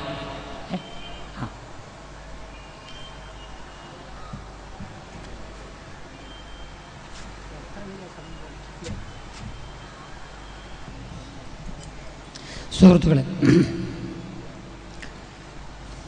പറഞ്ഞു നിർത്തിയ ഓരോ പ്രശ്നത്തിന് പിന്നീട് വന്ന പല പോയിന്റുകളും ആവർത്തിച്ചു വന്നിട്ടുണ്ട്. അതിലൊന്ന് സൃഷ്ടി കർമ്മത്തെക്കുറിച്ചുള്ളതായിരുന്നു. സൃഷ്ടികർമ്മത്തെക്കുറിച്ച് പ്രപഞ്ച സൃഷ്ടിയും അതുപോലെ ഭൂമിയുടെ സൃഷ്ടിയും ജീവസൃഷ്ടിയും 3 ഘടകങ്ങൾ ഇതിലുണ്ട്. പ്രപഞ്ച സൃഷ്ടിയെക്കുറിച്ച് ഖുറാനിൽ പറയുന്നത് പ്രപഞ്ചം 6 ദിവസത്തിലാണ് ഉണ്ടാക്കിയിട്ടുള്ളതെന്നാണ്. അതേസമയത്ത് ഖുറാനിൽ തന്നെ മറ്റൊരു ഭാഗത്ത് അത് 8 ദിവസം കൊണ്ടാണെന്ന് പറയുന്ന വൈരുദ്ധ്യം ഖുറാനിൽ കാണാം. ദൈവത്തിൻ്റെ ഒരു ദിവസത്തിൻ്റെ അളവ് മനുഷ്യൻ്റെ 1000 വർഷമാണെന്ന് പറയുന്ന ഒരു പരാമർശമുണ്ട് ഖുറാനിൽ. ഒരു ദിവസം 50,000 വർഷമാണെന്ന് പറയുന്ന മറ്റൊരു പരാമർശവും ഖുറാനിൽ തന്നെ കാണാം. ഇതെല്ലാം കാണിക്കുന്നത് ഖുറാനിലെ പരാമർശങ്ങൾ ദൈവത്തിൻ്റെ തന്നെ ആയിക്കൊള്ളണമെന്നില്ല. അത് സൃഷ്ടിച്ച മനുഷ്യൻ്റെ, അതിലിടപെട്ട മനുഷ്യൻ്റെ കഴിവായിരിക്കണം. അല്ലെങ്കിൽ ഇത്തരം അപാകതകളിൽ ഖുറാനിൽ വരാനിടയില്ല. പരന്ന ഭൂമി എന്ന സങ്കല്പം മാത്രമേ ഖുറാൻ അവതരിപ്പിക്കുന്നുള്ളൂ. ഉരുണ്ട എന്ന പദപ്രയോഗം എവിടെയുമില്ല. രാപ്പകൽ കൊണ്ട് ഭൂമി ഉരുണ്ടതാണെന്ന് നിങ്ങൾ അനുമാനിക്കണം എന്നാണ് വ്യാഖ്യാതാക്കന്മാരുടെ നിർദ്ദേശം. ഭൂമി പരന്നതാണെന്ന് ബൈബിളിൻ്റെ ആളുകൾ ദീർഘകാലം 16-ാം നൂറ്റാണ്ട് വരെ വിശ്വസിച്ചപ്പോഴും രാപ്പകലുകളെ അവർക്ക് പരിചയമുണ്ടായിരുന്നു. ബൈബിളിൽ തന്നെ ഉൽപ്പത്തി പുസ്തകത്തിൽ രാപ്പകൽ വെച്ചിട്ടാണ് കാര്യം തുടങ്ങിയത്. എന്നിട്ടും അവർക്ക് ഭൂമി ഉരുണ്ടതാണെന്ന് 16-17 നൂറ്റാണ്ട് വരെ മനസ്സിലാവാൻ കഴിയാത്തത് എന്തുകൊണ്ട് എന്ന ചോദ്യത്തിന് ഈ ഇസ്ലാമിക പണ്ഡിതന്മാർ ഉത്തരം പറയേണ്ടതുണ്ട്. സൃഷ്ടിയുടെ കാര്യത്തിൽ അള്ളാഹു കാണിച്ച ഒരു വലിയ തെറ്റ്, ഒരു കുറ്റം എന്നെനിക്ക് തോന്നുന്നത് പിശാചിൻ്റെ സൃഷ്ടിയാണ്. പിശാചിന് എന്തിനു വേണ്ടി സൃഷ്ടിച്ചു എന്ന് എനിക്കൊട്ടും മനസ്സിലായിട്ടില്ല. അള്ളാഹുവിൻ്റെ മുഖത്ത് നോക്കി ഞാൻ മനുഷ്യനെ വഴിതെറ്റിക്കുന്നതിന് വേണ്ടി ഇതാ പോകുന്നുവെന്ന് ധിക്കാരപൂർവ്വം പറഞ്ഞ ആ പിശാചിനെ അവിടെ വെച്ച് തന്നെ പിടിച്ച് അറസ്റ്റ് ചെയ്ത് ജയിലിൽ വിടേണ്ടതാണ്. അത് ചെയ്യാതെ ഭൂമിയിലേക്ക് മനുഷ്യനെ വഴിതെറ്റിക്കാൻ പിശാചിനെ സൃഷ്ടിക്കുക മാത്രമല്ല, സ്വതന്ത്രമായി അലഞ്ഞു നടക്കാനും ഉപദ്രവം ഉണ്ടാക്കാനും പ്രേരിപ്പിച്ചത് അല്ലെങ്കിൽ സമ്മതം കൊടുത്തത് എന്തിനാണെന്നും എനിക്ക് മനസ്സിലായില്ല. അതൊരു നല്ല ദൈവത്തിൻ്റെ ലക്ഷണമല്ല. ദൈവം നന്മ മാത്രമാണെങ്കിൽ നന്മ മാത്രമേ ദൈവത്തിന് ചെയ്യാൻ സാധിക്കൂ. ഒരിക്കലും തിന്മ ചെയ്യാൻ സാധിക്കില്ല. പിശാച് തിന്മയുടെ മൂർത്തീകരണമാണ്. അതിനാൽ അതിനെ സൃഷ്ടിച്ചത് ദൈവമാണെങ്കിൽ ദൈവത്തിനും ഈ തിന്മയുടെ ഒരു പങ്കുണ്ട്. അയാൾ നന്മ മാത്രമല്ല എന്നായിരിക്കും താർക്കികവാദം. പിന്നെ ജീവൻ സൃഷ്ടിച്ചതിനെക്കുറിച്ചൊക്കെ പറയേണ്ടായി. പരിണാമവാദത്തെക്കുറിച്ച് അദ്ദേഹം അതിൻ്റെ ജൈവശാസ്ത്രപരമായ സാധ്യതകളെയൊക്കെ അവലംബാക്കി ഗണിതശാസ്ത്രപരമായിട്ടാണ് ചോദ്യം ചെയ്തിട്ടുള്ളത്. പക്ഷേ പരിണാമവാദത്തിൻ്റെ ജൈവരസതന്ത്രപരമായ ഗവേഷണങ്ങളും നിരീക്ഷണങ്ങളും വന്നിട്ടുണ്ട്. അതിലൊന്ന് സ്റ്റാൻലി വില്ലർ എക്സ്പെരിമെൻ്റാണ്. സ്റ്റാൻലി വില്ലർ എക്സ്പെരിമെൻറ്റിൽ ammonia, methane, water and hydrogen ഈ 4 സാധനങ്ങൾ ഒരു ഫ്ലാസ്കിൽ നിക്ഷേപിച്ച് ഇലക്ട്രിക് കറണ്ട് കൊടുത്തപ്പോൾ അമൈനോ ആസിഡ് ഉണ്ടായി എന്നതിന് ശാസ്ത്രീയമായ തെളിവുകൾ കിട്ടിയെന്നാണ് ഞാനൊക്കെ പഠിച്ചിട്ടുള്ളത്. അത് സത്യമാണോ അല്ല അതിൽ വല്ല പെശകുണ്ടോ എന്നുള്ളത് ഒരു വലിയ ഗവേഷണം അടുത്ത കാലത്തൊന്നും ഞാൻ നടത്തിയിട്ടില്ല. കാരണം അത് ഒരു അംഗീകൃത സത്യം എന്നാണ് നിലയ്ക്കാണ് ഞാനിവിടെ അവതരിപ്പിക്കുന്നത്. ഇനി അതിനെക്കുറിച്ച് വേറെ വല്ല വിശദാംശം വന്നിട്ടുണ്ടെങ്കിൽ അതെനിക്ക് പരിചയമില്ലാത്തൊരു കാര്യമാണ്. രണ്ടാമത് WS ഫോക്സ് എന്ന് പറയുന്ന പണ്ഡിതൻ 100 ഡിഗ്രി മുതൽ 120 ഡിഗ്രി സെൻറ്റിഗ്രേഡിൽ രാസവസ്തുക്കൾ ചൂടാക്കി. ആദ്യം അമൈനോ ആസിഡുകളും പിന്നെ പ്രോട്ടീനോയിഡുകളും അതിൽ ആരംഭിച്ചു അല്ലെങ്കിൽ കണ്ടുപിടിക്കപ്പെട്ടു എന്ന് ഒരു ഗവേഷണം വേറെയുമുണ്ട്. ഈ ഗവേഷണങ്ങൾ പരിണാമവാദത്തിൻ്റെ ജൈവശാസ്ത്രപരമായ അംശങ്ങൾക്ക് തെളിവായിട്ടാണ് ശാസ്ത്രമണ്ഡലത്തിൽ എപ്പോഴും ഉദ്ധരിക്കപ്പെടുന്നത്. അത് ഞാനും സൂചിപ്പിക്കുന്നത് മാത്രം. ഇതിനെതിരായ വല്ല തെളിവുകളും അതൊക്കെ സത്യമല്ല എന്ന് പറയുകയാണെങ്കിൽ അത് ന്യായീകരിക്കേണ്ട ഒരു ആവശ്യവും എനിക്കില്ല. പക്ഷേ ആ സത്യസന്ധമായ വസ്തുനിഷ്ഠമായ തെളിവുകൾ വരുന്നതുവരെ ഇത് സ്വീകരിക്കാതിരിക്കാൻ പറ്റില്ല. പിന്നെ ജൈവപരിണാമം ഒറ്റയടിക്കുണ്ടായതല്ല. അണുവിൽ നിന്ന് തന്മാത്രയിലേക്കും തന്മാത്രയിൽ നിന്ന് പോളിമറിലേക്കും പോളിമറിൽ നിന്ന് ജീവിയിലേക്കും നൂറ്റാണ്ടുകളുടെ ദൈർഘ്യമെടുത്തുകൊണ്ടാണ് പരിണാമം നടന്നിട്ടുള്ളത്. വൈറസ് എന്ന് പറയുന്ന ഒരു ജീവി ഇപ്പോഴേ നമ്മുടെ ഭൂമിയിലുണ്ട്. ഒരുപാട് രോഗങ്ങൾ ഉണ്ടാക്കുന്ന വൈറസിനെ നിങ്ങൾക്ക് പരിചയമുണ്ട്. വൈറസ് എന്ന് പറയുന്നത് ഡെഡ് മാറ്ററിനും ജീവപദാർത്ഥത്തിനും ഇടയിലുള്ളൊരു പദാർത്ഥമാണ്. വൈറസ് നമ്മുടെ ശരീരത്തിൽ തന്നാൽ ജീവഗുണം കാണിക്കും. ശരീരത്തിൻ്റെ പുറത്തു പോയാൽ അത് ഡെഡ് മാറ്ററാണ്. അപ്പോൾ മാറ്റർ അജൈവ പദാർത്ഥത്തിൻ്റെയും ജൈവ പദാർത്ഥത്തിൻ്റെയും ഇടയ്ക്കുള്ളൊരു കണ്ണിയായിട്ടാണ് വൈറസിനെ ഇന്ന് നമ്മൾ കാണുന്നത്. വൈറസ് കഴിഞ്ഞാലും ബാക്ടീരിയ തുടങ്ങിയിട്ടുള്ള സാധനങ്ങളുടെ ശരീരഘടന അനുക്രമ വികസനത്തിൻ്റെ പരിണാമപരമായ തെളിവുകളാണ്. അതൊക്കെ ഒറ്റയടിക്ക് അങ്ങ് നിഷേധിക്കാൻ പ്രായോഗികമായ ഒരു ശാസ്ത്രകാരന് കഴിയില്ല എന്നാണ് അതിനെക്കുറിച്ച് എനിക്ക് പറയാനുള്ളത്. പക്ഷേ അതിലൊക്കെ അപാകതകൾ ഉണ്ടെങ്കിൽ അത് പരിശോധിക്കേണ്ടതാണ്.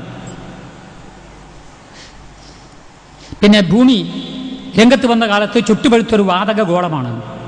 ആ വാതകഗോളം തണുത്തിട്ടാണ് ജീവജാലങ്ങളും മനുഷ്യരൊക്കെ ഉണ്ടായിട്ടുള്ളത്. ഇത് കാണിക്കുന്നത് ഭൂമി ഒരു പ്ലാൻ്റെ ഫലമായിട്ട് ദൈവം ഉണ്ടാക്കിയതല്ല എന്നാണ്. ഒരു പ്ലാനിങ് ഉണ്ടായിരുന്നെങ്കിൽ ഭൂമി ഉണ്ടാക്കിയ ഉടനെ തന്നെ ഇത് ചെയ്യുമായിരുന്നു. പർവ്വതങ്ങൾ, ഭൂമി മനുഷ്യനെയും കൊണ്ട് ചാഞ്ഞു പോകാതിരിക്കാൻ പർവ്വതങ്ങളെ അതിൽ സ്ഥാപിച്ചു എന്നൊരു പരാമർശം ഖുറാനിൽ കാണാം. അതൊന്നും വസ്തുനിഷ്ഠമായ ശാസ്ത്രീയ സത്യമല്ല. ഭൂമി ഉണ്ടാകുന്നത് 460 കോടി കൊല്ലങ്ങൾക്ക് മുമ്പാണ്. ഹിമാലയൻ രംഗത്ത് വരുന്നത് 3 കോടി കൊല്ലങ്ങളെ ആയിട്ടുള്ളൂ. പ്ലേറ്റ് ടെക്ടോണിക് ശാസ്ത്രം പറയുന്നത് ഹിമാലയത്തിന് 3 കോടി കൊല്ലം പഴക്കേ ഉള്ളൂ. അപ്പോൾ മനുഷ്യനുണ്ടാകുന്നതോ? ആ മനുഷ്യൻ്റെ ഭാരം കൊണ്ട് ഭൂമി ചായുന്നതിനെ തടയാനാണോ ഹിമാലയം ഉണ്ടാക്കി വെക്കുന്നത്? ഒരിക്കലും തന്നെ ഹിമാലയം ഒരു ഇടപെടലിൻ്റെ ഒരു പ്ലാൻ്റെ ഭാഗമല്ല, പ്ലേറ്റ് ടെക്ടോണിക്സിൻ്റെ ഭാഗമായിട്ട് രൂപാന്തരപ്പെട്ട് വന്നതാണെന്ന് ഹിമാലയ പർവ്വതശാസ്ത്രവുമായിട്ട് ബന്ധപ്പെട്ട ജിയോഗ്രഫിക്കൽ ശാസ്ത്രം വളരെ വ്യക്തമായി പറയുന്നുണ്ട്. അതുകൊണ്ട് പർവ്വത നിർമ്മാണം അള്ളാഹു പ്രത്യേകമായി നടത്തി എന്ന് പറയുന്നത് ജൈവശാസ്ത്രപരമോ ഭൗതികശാസ്ത്രപരമായ സത്യസന്ധമായ പരാമർശമല്ല. പിന്നെ ഒരു പരാമർശമുള്ളത് MP പരമേശ്വരൻ അദ്ദേഹത്തിൻ്റെ പുസ്തകത്തിൽ നടത്തിയിട്ടുള്ള ജീവ ഉൽപാദനവുമായിട്ട് ബന്ധപ്പെട്ട ഒരു പരാമർശമാണ്. അത് എനിക്ക് അദ്ദേഹത്തിന് വേണ്ടി ഉത്തരം പറയാനുള്ള ബാധ്യതയില്ല. അതേ സമയത്ത് അത് ശരിയോ തെറ്റോ എന്ന് അദ്ദേഹമായിട്ട് ചർച്ച ചെയ്തതിന് ശേഷം അടുത്ത് കിട്ടാവുന്ന മറ്റൊരു സന്ദർഭത്തിൽ ഞാൻ ഉത്തരം പറയും. അദ്ദേഹത്തിൻ്റെ നിലപാടറിയാതെ അദ്ദേഹത്തിന് വേണ്ടി മറുപടി പറയുന്നത് മര്യാദയല്ല എന്നതുകൊണ്ടാണ് ഞാൻ ആ പരാമർശത്തിലേക്ക് കടക്കാത്തത്. പക്ഷെ അദ്ദേഹത്തിന് തന്നെ 7ാം എഡീഷനിൽ അദ്ദേഹം പറഞ്ഞു എന്ന് പറയുന്നത് വസ്തുനിഷ്ഠമായ യാഥാർത്ഥ്യത്തോട്, അക്ബർ പറയുന്ന യാഥാർത്ഥ്യത്തോട് പൊരുത്തപ്പെട്ട് വരുന്നുണ്ട്. അപ്പോൾ ആദ്യത്തെ പരാമർശം ഒരു പക്ഷേ തെറ്റാണെന്ന് അദ്ദേഹത്തിന് തന്നെ അംഗീകരിച്ചത് കൊണ്ടായിരിക്കണം അങ്ങനെ പറഞ്ഞിട്ടുണ്ടാവുക. 2ാം പരാമർശം ഏറെക്കുറെ ജൈവശാസ്ത്ര വസ്തുതകളുമായി പൊരുത്തപ്പെട്ട് നിൽക്കുന്നു. പിന്നെ ജീവപരിണാമത്തെക്കുറിച്ചാണ്, അത് ഞാൻ നേരത്തെ പറഞ്ഞു. ഇനി തേനീച്ച പോലുള്ള ജീവജാലങ്ങൾ കാണിക്കുന്ന അത്ഭുതങ്ങളെക്കുറിച്ചാണ്. തേനീച്ച നല്ല ഹെക്സാഗോണൽ വീടുകൾ ഉണ്ടാക്കുന്നു. തേനീച്ചൻ്റെ ഗണിതശാസ്ത്ര ബോധം കൊണ്ടും ഈശ്വരൻ്റെ ഗണിതശാസ്ത്ര ബോധം കൊണ്ടുമല്ല, നേരെ മറിച്ച് തേനീച്ചയുടെ ശരീരഘടന അങ്ങനെയാണ്. എത്രയോ നൂറ്റാണ്ടുകളായി തേനീച്ച, 200 കോടി കൊല്ലങ്ങളായി തേനീച്ച കൂടുകൾ ഉണ്ടാക്കാൻ തുടങ്ങിയിട്ട് അന്നുണ്ടാക്കിയ കൂടുന്ന് തേനീച്ചയ്ക്ക് 1 ഇഞ്ച് മാറിയിട്ടൊരു പുതിയ കൂടുണ്ടാക്കാൻ കഴിഞ്ഞിട്ടില്ല. എന്താ കാരണം? തേനീച്ചൻ്റെ അവയവങ്ങളിൽ ഒരു മാറ്റവും വന്നിട്ടില്ല. അവ തേനീച്ച ഉപയോഗിച്ച ഉപകരണങ്ങളാണ് അതിൻ്റെ ആകൃതി നിർണ്ണയിച്ചത്, അല്ലാതെ തേനീച്ചയുടെ ബുദ്ധിയും ഈശ്വരൻ്റെ ബുദ്ധിയുമല്ല. ഈശ്വരൻ്റെ ബുദ്ധിയാണെങ്കിൽ എല്ലാ ജീവജാലങ്ങൾക്കും ഇങ്ങനെ അംഗീകൃതമായ വീടുകൾ ഈശ്വരൻ ഉണ്ടാക്കി കൊടുക്കേണ്ടതാണ്. ചില പക്ഷികളൊക്കെ കഷ്ടപ്പെടുക, മണ്ണിൽ ജീവിക്കുന്ന ചില ജീവികളൊക്കെ കഷ്ടപ്പെട്ടിട്ട് മണ്ണ് കുഴി ഉണ്ടാക്കി വെള്ളം കെട്ടി നിൽക്കുന്ന ഗുഹയിലൊക്കെയാണ് ചില ജീവികൾ കഴിഞ്ഞുകൂടുന്നത്. ഈശ്വരന് പ്ലാനില്ല എന്നുള്ളത് ഈ ജീവജാലങ്ങളോട് കാണിച്ച വിവേചനം കൊണ്ട് തന്നെ വളരെ വ്യക്തമാണ്. പിന്നെ മറ്റ് ജീവജാലങ്ങളുടെ യാത്രയാണ്, കടൽ മത്സ്യങ്ങളുടെ യാത്ര. അതൊക്കെ അന്തരീക്ഷ ഊഷ്മാവും അതുപോലെ തന്നെ അന്തരീക്ഷത്തിലെ വായു ഗതാഗതവുമായിട്ട് ബന്ധപ്പെട്ട പ്രശ്നങ്ങളുമായി ബന്ധപ്പെട്ടതാണെന്നാണ് പറയുന്നത്. കടലിൻ്റെ ഉള്ളിൽ നീർപ്രവാഹങ്ങളുണ്ട്, ഉഷ്ണജലപ്രവാഹം, അതുപോലെ തണുത്ത ജലപ്രവാഹം. ഈ ജലപ്രവാഹങ്ങൾ അവലംബമാക്കിക്കൊണ്ടാണ് മത്സ്യങ്ങൾ അവയുടെ ഈ യാത്രകൾ നടത്തുന്നതെന്നാണ് ജൈവശാസ്ത്രപരമായ തെളിവുകൾ സൂചിപ്പിക്കുന്നത്. അല്ലാതെ ഈശ്വരൻ ഇങ്ങനെ ഓരോ മീനിൻ്റെ പിന്നാലെ പോയി വഴി കാണിച്ചു കൊടുക്കുന്ന ഒരു ഗതികേടിൽ ഈശ്വരൻ എത്തുന്നത് ഈശ്വരൻ വളരെ വിഷമമായി തീരുമെന്നാണ് എനിക്ക് തോന്നുന്നത്. ഇത്തരം വാദങ്ങളൊക്കെ പറയുന്നത് ഈ പ്രശ്നങ്ങൾക്ക് എളുപ്പം ഉത്തരം പറയാനാണ്. ഏത് അത്ഭുത പ്രതിപാദത്തിനും ഈശ്വരനാണ് കാരണക്കാരെന്ന് പറഞ്ഞാൽ പിന്നെ വലിയൊരു വിശകലനമൊന്നും വേണ്ട. അങ്ങനെ എളുപ്പത്തിലുള്ളൊരു ഉത്തരമാണ്. ചുരുക്കി പറഞ്ഞാൽ ഈ മതപരമായ ധാരണകളെ മതപരമായ മേഖലയിൽ അവതരിപ്പിച്ച ദർശനങ്ങളുമായി ബന്ധപ്പെടുത്തിയിട്ട് വേണം ഈശ്വരൻ്റെ പങ്ക് എന്താണെന്ന് വ്യക്തമായി നിർണ്ണയിക്കാൻ. ഈ പ്രബന്ധത്തിൻ്റെ അവതരിപ്പിക്കാനും ഉത്തരം പറയാനുള്ള സമയത്തിൻ്റെ കുറവ് കൊണ്ട് ആ ഒരു വിഷയത്തിലേക്ക് ഞാൻ കാര്യമായിട്ട് കടന്നിട്ടില്ല. ഉദാഹരണത്തിന് ഈ പ്രപഞ്ച സൃഷ്ടിയെക്കുറിച്ച് പറഞ്ഞു 6 ദിവസം, ഒരു ഭാഗത്ത് 6 ദിവസം, മറുഭാഗത്ത് 8 ദിവസം. ഖുറാനിലെ 41:9 സൂറയിൽ 2 ദിനം കൊണ്ട് ഭൂമി സൃഷ്ടിച്ചു. 41:10 പറയുന്നത് 4 ദിവസം കൊണ്ടാണ് അതിൻ്റെ മേലെ പർവ്വതങ്ങൾ സ്ഥാപിക്കുകയും ആഹാര വസ്തുക്കൾ വ്യവസ്ഥപ്പെടുത്തുകയും ചെയ്തിട്ടുള്ളത്. 41:11 പറയുന്നത് ആകാശം ധൂമമായിരുന്നു, ആകാശത്തോടും ഭൂമിയോടും വരിക എന്ന് പറഞ്ഞു, അവരങ്ങനെ വന്നു. അങ്ങനെ അതിന് 2 ദിവസം, ഇങ്ങനെ 8 ദിവസം എടുത്തു എന്നാണ് പറയുന്നത്. എന്നാൽ 11:7 6 ദിവസങ്ങൾ കൊണ്ടാണ് ഖുറാൻ ഈ ആകാശ സൃഷ്ടികളും പ്രപഞ്ച സൃഷ്ടി നടത്തിയതെന്നും പറയുന്നുണ്ട്. ഇത് ഖുറാനിലെ തന്നെ പരാമർശങ്ങൾ, ഇത് ഞാൻ മാത്രം പറയുന്നതല്ല, ഖുറാൻ വിമർശകന്മാരായ പണ്ഡിതന്മാരും ഇത് ആവർത്തിക്കുന്നുണ്ട്. ഈ പറഞ്ഞ വൈരുദ്ധ്യങ്ങൾ ചൂണ്ടിക്കാണിക്കുന്നുണ്ട്. ഖുറാനിൽ ഒരുപാട് വൈരുദ്ധ്യങ്ങളുണ്ടെന്ന് അലി ദാസ്തി എഴുതിയിട്ടുള്ള അദ്ദേഹത്തിൻ്റെ ഖുറാനിക്ക് വിമർശനം പരിശോധിച്ചാൽ ഖുറാനിലെ വൈരുദ്ധ്യങ്ങൾ മുഴുവൻ നിങ്ങൾക്ക് കാണാൻ സാധിക്കും.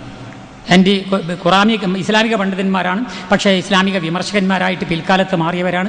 അവർ ആ കാര്യങ്ങളെക്കുറിച്ച് വളരെയധികം ഗൗരവങ്ങളുള്ള പരാമർശങ്ങൾ നടത്തുന്നുണ്ട്. ഇതുപോലുള്ള വൈരുദ്ധ്യങ്ങൾ ഖുർആൻ്റെ ഉള്ളിലേക്ക് കടന്നു ചെന്നാൽ ഇഷ്ടം പോലെ നമുക്ക് കണ്ടെത്താൻ സാധിക്കും. പരന്ന ഭൂമിയെക്കുറിച്ചുള്ള പരാമർശം ഞാൻ പറഞ്ഞു. ഉരുണ്ട് എന്ന പരാമർശം കഴിഞ്ഞല്ലേ? ഉരുണ്ട് എന്ന പരാമർശമില്ല. പിന്നെ പിശാച് വിശ്വാസത്തിൻ്റെ കാര്യം സൂചിപ്പിച്ചു. അതുപോലെ പിന്നെ ആത്മാവിൻ്റെ സങ്കല്പമുണ്ട്, പുനർജന്മ സങ്കല്പങ്ങളുണ്ട്.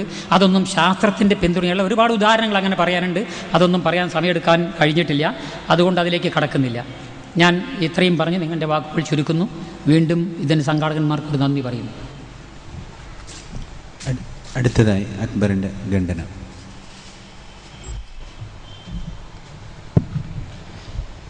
അസ്സലാമു അലൈക്കും വറഹ്മത്തുള്ളാഹി. ബിസ്മില്ലാഹിർ റഹ്മാനിർ റഹീം. അൽഹംദുലില്ലാഹി റബ്ബിൽ ആലമീൻ. അസ്സലാത്തു വസ്സലാമു അലാ അഷ്റഫിൽ മുർസലീൻ വഅലാ ആലിഹി വഅസ്ഹാബിഹി അജ്മഈൻ. അമ്മാ ബഅദ്. സഹോദരന്മാരെ, ഞാനെൻ്റെ വിഷയാവതരണത്തിൽ പറഞ്ഞ ഒരു കാര്യത്തിന് പോലും വസ്തുനിഷ്ഠമായ ഒരു മറുപടിയും പറഞ്ഞിട്ടില്ല ബഹുമാന്യനായ കലാനാഥ മാസ്റ്റർ. അതേസമയം അതെല്ലാം ശാസ്ത്രം തെളിയിച്ചിട്ടുണ്ട്, ശാസ്ത്രം പറയേണ്ടി വരും എന്ന് പറഞ്ഞ് പോയിട്ട് പിശാചിനെന്തിനാണ് പഠിച്ചത്, ഖുർആനിലെ വൈരുദ്ധ്യമുണ്ട്, അങ്ങനത്തെ വിഷയങ്ങളാണ് പറഞ്ഞിട്ടുള്ളത്. അതുകൊണ്ട് തന്നെ ഓരോ വിഷയങ്ങൾക്കായി കൃത്യമായി മറുപടി പറയുക, അദ്ദേഹം പറഞ്ഞ കാര്യങ്ങൾക്ക് കൃത്യമായി മറുപടി പറയുക സമയപരിധിക്കുള്ളിൽ വളരെ പ്രയാസകരമാണ്. കാര്യമായ കാര്യങ്ങൾക്ക് ഇൻഷാ അല്ലാഹ് മറുപടി പറയാം. അദ്ദേഹത്തിൻ്റെ വിഷയാവതരണത്തിൽ പറഞ്ഞ കാര്യങ്ങൾ, ഒന്നാമത്തത് പടച്ച തമ്പുരാൻ്റെ സർവജ്ഞതയെക്കുറിച്ചാണ്. അദ്ദേഹം പറഞ്ഞ ജ്ഞാന സിദ്ധാന്തം മുഴുവനും ന്യൂട്ടോണിയൻ ഫിസിക്സിൻ്റെ അടിസ്ഥാനത്തിലുള്ളതാണ്. നമ്മൾ മനസ്സിലാക്കേണ്ടതിൻ്റെ അറിവ് എന്നാൽ 100% നേടിയെടുക്കാൻ കഴിയുന്നതാണ് ഈ ഭൂമിയിലെ മനുഷ്യന് എന്നുള്ള വിശ്വാസം തന്നെ ഇന്നത്തെ ഭൗതികജ്ഞന്മാർക്കില്ല. അറിവിനെക്കുറിച്ചുള്ള ന്യൂട്ടോണിയൻ ഭൗതികത്തിൻ്റെ അടിസ്ഥാനത്തിലുള്ള ജ്ഞാനശാസ്ത്രത്തിൻ്റെ അടിസ്ഥാനത്തിലാണ് അദ്ദേഹത്തിൻ്റെ വർത്തമാനം. ഇന്ന് പ്രപഞ്ചം വികസിച്ചു കൊണ്ടിരിക്കുന്നു എന്നുള്ളതാണ് ഏറ്റവും ആധുനികമായ തെളിയിക്കപ്പെട്ട ഖഗോളശാസ്ത്രരംഗത്തെ തത്വം. ആ പ്രപഞ്ചം വികസിച്ചു കൊണ്ടിരിക്കുന്നുണ്ടെങ്കിൽ നമ്മിൽ നിന്ന് പ്രകാശത്തോടടുത്ത പ്രവേഗത്തിൽ സഞ്ചരിച്ചു കൊണ്ടിരിക്കുന്ന ഗാലക്സികളിലെ ക്ലസ്റ്ററുകളിലെ അറിവ് ഒരിക്കലും നമുക്ക് ലഭിക്കില്ല. അതേപോലെ തന്നെ ഹീസൻബർഗിൻ്റെ അൺസർട്ടനിറ്റി പ്രിൻസിപ്പിൾ എന്ന് ആറ്റോമിക് ഫിസിക്സിൻ്റെ രംഗത്ത് ചോദ്യം ചെയ്യപ്പെടാത്ത തത്വങ്ങളിലൊന്നാണ്, പ്രിൻസിപ്പിളാണ്, തത്വമാണ്. അതിൻ്റെ അർത്ഥം വിശദീകരണത്തിന് സമയമില്ല. ആറ്റത്തെ അണുവിനെ പൂർണ്ണമായി മനുഷ്യന് ഒരിക്കലും ഒരു നിമിഷത്തിൽ അറിയാൻ കഴിയില്ല എന്നാണ്. അപ്പോൾ അറിവ് എന്നത് നമുക്ക് ഏതവസരത്തിലും നേടിയെടുക്കുവാൻ കഴിയുന്നത് മാത്രമാണ് എന്നുള്ള സങ്കല്പത്തിന് അടിസ്ഥാനരഹിതമാണ്. പിന്നെ പടച്ച തമ്പുരാൻ്റെ അറിവിനെ നമ്മുടെ അറിവുമായി എങ്ങനെ താരതമ്യപ്പെടുത്തും? നമ്മുടെ അറിവിനെക്കുറിച്ചുള്ള ആധുനികമായ പ്രപഞ്ച ഭൗതിക പ്രകാരം ആപേക്ഷികമാണ് നമ്മുടെ അറിവ് എന്നാണ്. നമ്മുടെ അറിവ് ആപേക്ഷികമാണ്, എന്തിൻ്റെയും അറിവ് ആപേക്ഷികമാണ്. പടച്ച തമ്പുരാനെ ഇസ്ലാം പരിചയപ്പെടുത്തുന്ന പടച്ച തമ്പുരാനെ പലപ്പോഴും മാഷ് പരിചയപ്പെട്ടിട്ടേ ഇല്ലേ എന്ന് എനിക്ക് അത്ഭുതം തോന്നുന്നു. പ്രത്യേകിച്ച് വള്ളിക്കുന്നിനെ പോലുള്ള ഒരു സ്ഥലത്ത് പഞ്ചായത്ത് പ്രസിഡന്റായി നിന്നിട്ട് പോലെ ഇസ്ലാം പരിചയപ്പെടുത്തുന്ന പടച്ച തമ്പുരാൻ ഈ പ്രപഞ്ചത്തിന് അതീതനാണ് എന്നുള്ള വസ്തുത അദ്ദേഹത്തിന് മനസ്സിലായിട്ടില്ല. സർവ്വവ്യാപി എന്നുള്ള സങ്കല്പത്തിലാണ് അദ്ദേഹം ഇപ്പോഴും. പടച്ച തമ്പുരാന്റെ സത്ത പ്രപഞ്ചത്തിന് അതീതമാണ് എന്നും അവൻ്റെ അറിവും കഴിവുമാണ് പ്രപഞ്ചത്തിൽ നിറഞ്ഞു നിൽക്കുന്നത് എന്നുമുള്ളതാണ് ഇസ്ലാം പരിചയപ്പെടുത്തുന്ന പടച്ച തമ്പുരാന്റെ സവിശേഷത. അവൻ്റെ അറിവും കഴിവും പ്രപഞ്ചത്തിൽ നിറഞ്ഞു നിൽക്കുന്നു. ഒരു ചെറിയ അണുവിനകത്ത് പോലും അവൻ്റെ അറിവുണ്ട്, കഴിവുണ്ട്. പക്ഷേ അവൻ്റെ അസ്തിത്വമാകട്ടെ പ്രപഞ്ചാതീതമാണ്. ആ പ്രപഞ്ചാതീതനായ പടച്ച തമ്പുരാൻ ഈ പ്രപഞ്ചത്തെക്കുറിച്ച് പൂർണ്ണമായ അറിവ് ലഭിക്കണമെങ്കിൽ തന്നെ ആധുനിക പ്രപഞ്ച മാതൃക പ്രകാരം പ്രപഞ്ചത്തിന് പുറത്തു പോകണം. അറിവിനെക്കുറിച്ച് ഏറ്റവും അടിസ്ഥാനപരമായ വസ്തുതകൾ നമ്മൾ വിസ്മരിക്കാൻ പാടില്ല. നമ്മുടെ അറിവ് സ്ഥലത്തിനും കാലത്തിനും ആപേക്ഷികമായിട്ടാണ്, നമ്മുടെ നിലനിൽപ്പിന് ആപേക്ഷികമായിട്ടാണ്. അറിവ്, പൂർണ്ണമായ അറിവ് അല്ലെങ്കിൽ വസ്തുനിഷ്ഠം എന്നുള്ളത് നമ്മുടെ സ്ഥലകാലവുമായി ബന്ധപ്പെട്ടൊരു പരാമർശമാണ്. എന്നാൽ കേവലമായ അറിവ്, പ്രപഞ്ചത്തിന് അതീതമായ ഒരാൾക്ക് മാത്രമേ ഈ പ്രപഞ്ചത്തെക്കുറിച്ച് പൂർണ്ണമായ കേവലമായ അറിവുണ്ടാകൂ. സർവജ്ഞനായ പടച്ച തമ്പുരാൻ എന്ന് നമ്മൾ പറയുമ്പോൾ ആധുനിക പ്രപഞ്ച മാതൃക അത് അംഗീകരിക്കുന്നു എന്നാണ് ഞാൻ പറയുന്നത്. അപ്പോൾ അതുകൊണ്ട് തന്നെ ഈ നമ്മളെപ്പോലുള്ള ഒരാളായിട്ട് പടച്ചോനെ മനസ്സിലാക്കുന്നു. ഖുർആനിലെ പടച്ചോനെ പോലെ അദ്ദേഹം അങ്ങനെ മനസ്സിലാക്കുന്നു എന്നാണ് അദ്ദേഹത്തിൻ്റെ ചില പുസ്തകങ്ങൾ വായിച്ചപ്പോൾ എനിക്ക് തോന്നിപ്പോയത്. നമ്മളെപ്പോലുള്ള ഒരാൾ സത്യസായി ബാബാൻ്റെ ഒരു വലിയ രൂപം അതല്ല. ഇസ്ലാം പരിചയപ്പെടുത്തുന്ന ദൈവം തമ്പുരാൻ പ്രപഞ്ചാതീതനാണ്, പദാർത്ഥാതീതനാണ്. നമ്മളത് മനസ്സിലാക്കുക. അതുകൊണ്ട് തന്നെ നമ്മുടെ അറിവിന് അതീതമാണ് അവൻ്റെ അസ്തിത്വം. എന്നാൽ അവൻ്റെ ഗുണവിശേഷണങ്ങൾ നമുക്ക് പ്രകടമാണ്, അത് മറ്റൊരു വിഷയമാണ്. അതുകൊണ്ട് തന്നെ ആ കാര്യങ്ങളിൽ അദ്ദേഹം പറഞ്ഞ കാര്യങ്ങൾ ഒന്നും തന്നെ അടിസ്ഥാനപരമായി ഇസ്ലാം പറയുന്ന ദൈവസങ്കല്പത്തെ വിമർശിക്കേണ്ട കാര്യമില്ല. പിന്നീട് വ്യത്യസ്തങ്ങളായ ദൈവസങ്കല്പങ്ങളുണ്ട്. തീർച്ചയായും വ്യത്യസ്ത ദൈവസങ്കല്പങ്ങളുണ്ട് എന്നതുകൊണ്ട് ദൈവസങ്കല്പം തന്നെ തെറ്റാണെന്ന് പറയാൻ പറ്റുമോ? തീർച്ചയായും പലപ്പോഴും ഭൗതികവാദികൾ എടുക്കാറുള്ളത് വ്യത്യസ്ത മതവീക്ഷണങ്ങളുള്ള ആളുകൾ പരസ്പരം തർക്കിക്കുന്ന വിഷയത്തിൽ നടുവിൽ നിന്നുകൊണ്ട് അവരുടേതായ പ്രവർത്തനം ചെയ്യാറാണ്. യഥാർത്ഥത്തിൽ വ്യത്യസ്ത ദൈവസങ്കല്പങ്ങൾ സ്വാഭാവികം. ഭൗതികവാദത്തിന്റെ രംഗത്തിലെ ഈ പ്രപഞ്ചം എങ്ങനെയുണ്ടായി എന്നുള്ള വിഷയത്തിൽ മാർസിയൻ ഭൗതികവാദികളും കേവല ഭൗതികവാദികളും തമ്മിലുള്ള അഭിപ്രായ വ്യത്യാസങ്ങൾ നിലനിൽക്കുന്നു. വൈരുദ്ധ്യാധിഷ്ഠിത ഭൗതികവാദത്തിലേക്ക് യുക്തിവാദി പ്രസ്ഥാനത്തെ കെട്ടാൻ ശ്രമിക്കുന്നയാളാണ് കലാനാഥ മാസ്റ്റർ എന്നും ആ കലാനാഥ മാസ്റ്റർ അടുത്ത് നിന്ന് യഥാർത്ഥത്തിലുള്ള ഭൗതികവാദത്തെ രക്ഷിച്ചാൽ മാത്രമേ ഇവിടെ രക്ഷയുള്ളൂ എന്നും വാദിക്കുന്ന ഇടമറുകിന്റെ നേതൃത്വത്തിലുള്ള ഭൗതികവാദികൾ കേരളത്തിൽ തന്നെ ഉണ്ട്. വ്യത്യസ്ത വീക്ഷണങ്ങളുണ്ട് എന്നതുകൊണ്ട് അതുകൊണ്ടല്ല ഭൗതികവാദം തെറ്റാകുന്നത്. ഭൗതികവാദം സൈദ്ധാന്തികമായി തെറ്റാണെന്നുള്ളതുകൊണ്ടാണ് ഭൗതികവാദം തെറ്റാകുന്നത്. അതേപോലെ തന്നെ ദൈവവിശ്വാസത്തെക്കുറിച്ച് വ്യത്യസ്ത വീക്ഷണങ്ങളുണ്ട് എന്നതുകൊണ്ട് ദൈവവിശ്വാസം എങ്ങനെ തെറ്റാകും? സൃഷ്ടിവാദത്തെക്കുറിച്ച് ഞാൻ പറഞ്ഞു, സൃഷ്ടി സിദ്ധാന്തം, സൃഷ്ടി നടന്നിട്ടുണ്ട് എന്നതിന് തെളിവായി ഞാൻ പറഞ്ഞ കാര്യങ്ങൾ അതിൽ യാതൊന്നും വിമർശിക്കപ്പെട്ടിട്ടില്ല. യഥാർത്ഥത്തിൽ ഈ പ്രപഞ്ചത്തിന് പിന്നിൽ ഓരോന്നിനും പ്ലാൻ ഉണ്ടെന്നാണ് ഞാൻ പറഞ്ഞത്. ആ പ്ലാൻ പടച്ച തമ്പുരാൻ എങ്ങനെ നടപ്പാക്കുന്നു എന്നത് നമ്മുടെ അറിവിന് അതീതമാകാം. നമ്മുടെ അറിവിന് അതീതമായ യാതൊന്നുമില്ലേ? നമ്മുടെ അറിവിന് അതീതമായ യാതൊന്നുമില്ല എന്ന് പറയാൻ കഴിയുമോ? പടച്ച തമ്പുരാൻ ഇവിടെ പറഞ്ഞതുപോലെ ഈ ഭൂമിയിൽ അല്ലെങ്കിൽ ഈ പ്രപഞ്ചത്തിൽ പ്രത്യേക നിയതമായ കാലത്തിന്റെ അകത്ത് നിന്നുകൊണ്ട് പ്രപഞ്ചത്തിന്റെ സൃഷ്ടി നിർവഹിച്ചിരിക്കാം. ഇവിടെ 6 ഘട്ടങ്ങളെ കുറിച്ച് പറഞ്ഞു. പരിശുദ്ധ ഖുർആനിൽ എവിടെയും 8 ഘട്ടങ്ങളായിട്ടാണ് 8 യൗമുകളിലായിട്ടാണ് പ്രപഞ്ചത്തിന്റെ സൃഷ്ടി നടന്നതെന്ന് പറയുന്നില്ല. അത് മൂന്ന് ഭാഗമായി തിരിച്ചുകൊണ്ട് സംസാരിക്കുന്നുണ്ട്. വിശദീകരിക്കണമെങ്കിൽ സമയമെടുക്കും. ഇൻഷാ അല്ലാഹ് ഖുർആനിലെ 41-ാമത്തെ അധ്യായത്തിന് 9 മുതൽ 13 വരെയുള്ള വചനങ്ങളിൽ എന്ത് പറയുന്നു എന്നുള്ളത് ചോദ്യോത്തര വേദിയിൽ സംശയമുണ്ടെങ്കിൽ ഇൻഷാ അല്ലാഹ് അത് വ്യക്തമാക്കാവുന്നതാണ്. പരിശുദ്ധ ഖുർആനിൽ എവിടെയും 8 ഘട്ടങ്ങളായി 8 യൗമുകളിലായിട്ടാണ് പ്രപഞ്ച സൃഷ്ടി നടന്നതെന്ന് പറഞ്ഞിട്ടില്ല. എന്നാൽ പ്രപഞ്ച സൃഷ്ടിയുടെ ക്രമത്തെ 3 തലങ്ങളിൽ നിന്നുകൊണ്ട് പറഞ്ഞിട്ടുണ്ട്. അത് മറ്റൊരു വശമാണ്. അതേസമയം ഈ പ്രപഞ്ചത്തിന്റെ സൃഷ്ടി വ്യത്യസ്ത ഘട്ടങ്ങളായിട്ട് പടച്ച തമ്പുരാൻ സൃഷ്ടിച്ചുകൂടാ? ഈ സമയം തന്നെ സൃഷ്ടിയാണെന്നുള്ളത് കൊണ്ട് തന്നെ നമ്മുടെ സങ്കല്പത്തിൽ മാത്രമേ സമയം വരുന്നുള്ളൂ. അതുപോലെ അദ്ദേഹം മറക്കാണ്. ബിഗ് ബാങ്കിന് മുൻപ് സമയം എന്നുള്ള സങ്കല്പം പോലും, സമയം എന്ന് പറഞ്ഞല്ലോ, നമ്മൾ ഈ സമയം എന്ന് പറയും ഇന്നലെ ഇന്ന് നാളെ എന്നുള്ള സമയം. ഈ ബിഗ് ബാങ്കിന് മുൻപ് സമയം എന്നുള്ള സങ്കല്പം പോലും അനർത്ഥമാണ്, അടിസ്ഥാനരഹിതമാണ്. സമയം എന്നുള്ളത് നമ്മുടെ പ്രപഞ്ചവുമായി സ്ഥലവുമായി നിരങ്കുശമായി ബന്ധപ്പെട്ട് കിടക്കുന്ന ഒരു പ്രതിഭാസമാണ്. അപ്പോൾ സമയത്തിന് അതീതനാണ് പടച്ച തമ്പുരാൻ എന്ന് പറയുമ്പോൾ അത് മനസ്സിലാക്കാൻ ചിലപ്പോൾ നമ്മുടെ ഈ പദാർത്ഥ ലോകത്തുള്ള അല്ലെങ്കിൽ സ്ഥലകാല നൈരന്തര്യത്തിന്റെ അടിമത്വത്തിലുള്ള നമ്മുടെ മസ്തിഷ്കത്തിന് കഴിഞ്ഞൊന്നും വരില്ല. എല്ലാം യുക്തിപരമാകണം എന്ന്, എല്ലാം യുക്തിയിൽ സംശ്ലേഷണം ചെയ്യണം എന്ന് ആധുനിക ഭൗതികത്തിന് അഭിപ്രായമല്ല. യുക്തിവാദിക്ക് ചിലപ്പോൾ അഭിപ്രായം ഉണ്ടാക്കിയേക്കാം. ആധുനിക ഭൗതികത്തെ സംബന്ധിച്ചിടത്തോളം ഞാൻ പറഞ്ഞല്ലോ, നമ്മുടെ യുക്തിയിൽ കൊണ്ടുവരാൻ സാധ്യമല്ലാത്ത ചോദ്യങ്ങൾ ഉണ്ടാകാമെന്നും അതിന് തീർച്ചയായും അതീതമായ ഉത്തരങ്ങൾ ഉണ്ടാകാമെന്നും കൃത്യമായി പഠിപ്പിച്ചിട്ടുണ്ട്. നോബൽ സമ്മാന ജേതാവായ സർ പീറ്റർ മഡവറുടെ ദ ലിമിറ്റ്സ് ഓഫ് സയൻസ് എന്ന പുസ്തകം വേണമെങ്കിൽ വായിച്ചു നോക്കുക. വളരെ കൃത്യമായി കാര്യങ്ങൾ വിശദീകരിക്കുന്നുണ്ട്. ഭൗതികവാദികൾ തന്നെ പലപ്പോഴും അംഗീകരിക്കാറുണ്ട് ഇക്കാര്യം. പക്ഷേ ചില സമയത്ത് ഈ കാര്യം അംഗീകരിക്കാൻ ചിലപ്പോൾ തയ്യാറാകാറില്ല എന്ന് മാത്രമേ ഉള്ളൂ. ഉദാഹരണത്തിന് ഡോക്ടർ ലാസർ തേർമഠം അദ്ദേഹം രചിച്ച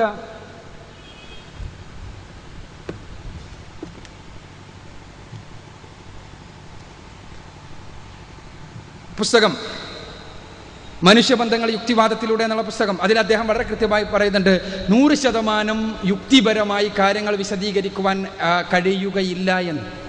ഇൻഷാല്ലാ ആവശ്യമെങ്കിൽ ആ കൊട്ടേഷൻ വായിക്കാവുന്നതാണ്. നിങ്ങൾക്ക് ആവശ്യമെങ്കിൽ സംശയം ഉണ്ടെങ്കിൽ ഇൻഷാല്ലാ വായിക്കാവുന്നതാണ്. എൻ്റെ സമയം പോകും എന്നുള്ളതുകൊണ്ട് ഞാൻ കൂടുതൽ അതിലേക്ക് കിടക്കുന്നില്ല. ഞാൻ പറയുന്നത് ഇവിടെ ഈ പ്രപഞ്ചത്തിന് അതീതനായ ഒരു സൃഷ്ടാവുണ്ട് എന്നുള്ളത് ശാസ്ത്രം നമുക്ക് നൽകുന്ന അറിവാണ്.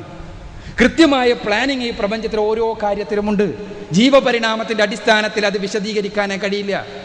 മില്ലറുടെ എക്സ്പെരിമെന്റിനെ കുറിച്ച് പറഞ്ഞു, ഒപ്പാരിൻ്റെ എക്സ്പെരിമെന്റ്സിനെ കുറിച്ച്, ഫോക്സിന്റെ എക്സ്പെരിമെന്റ്സിനെ കുറിച്ചെല്ലാം പറഞ്ഞു. വളരെ വിശദമായി ആ കാര്യങ്ങളെല്ലാം ശാസ്ത്രലോകം കൈയൊടിച്ചിട്ട് ദശാബ്ദങ്ങളായി എന്നുള്ള വസ്തുത ബഹുമാനായ കലാനാഥൻ മാഷ് മനസ്സിലാക്കണം.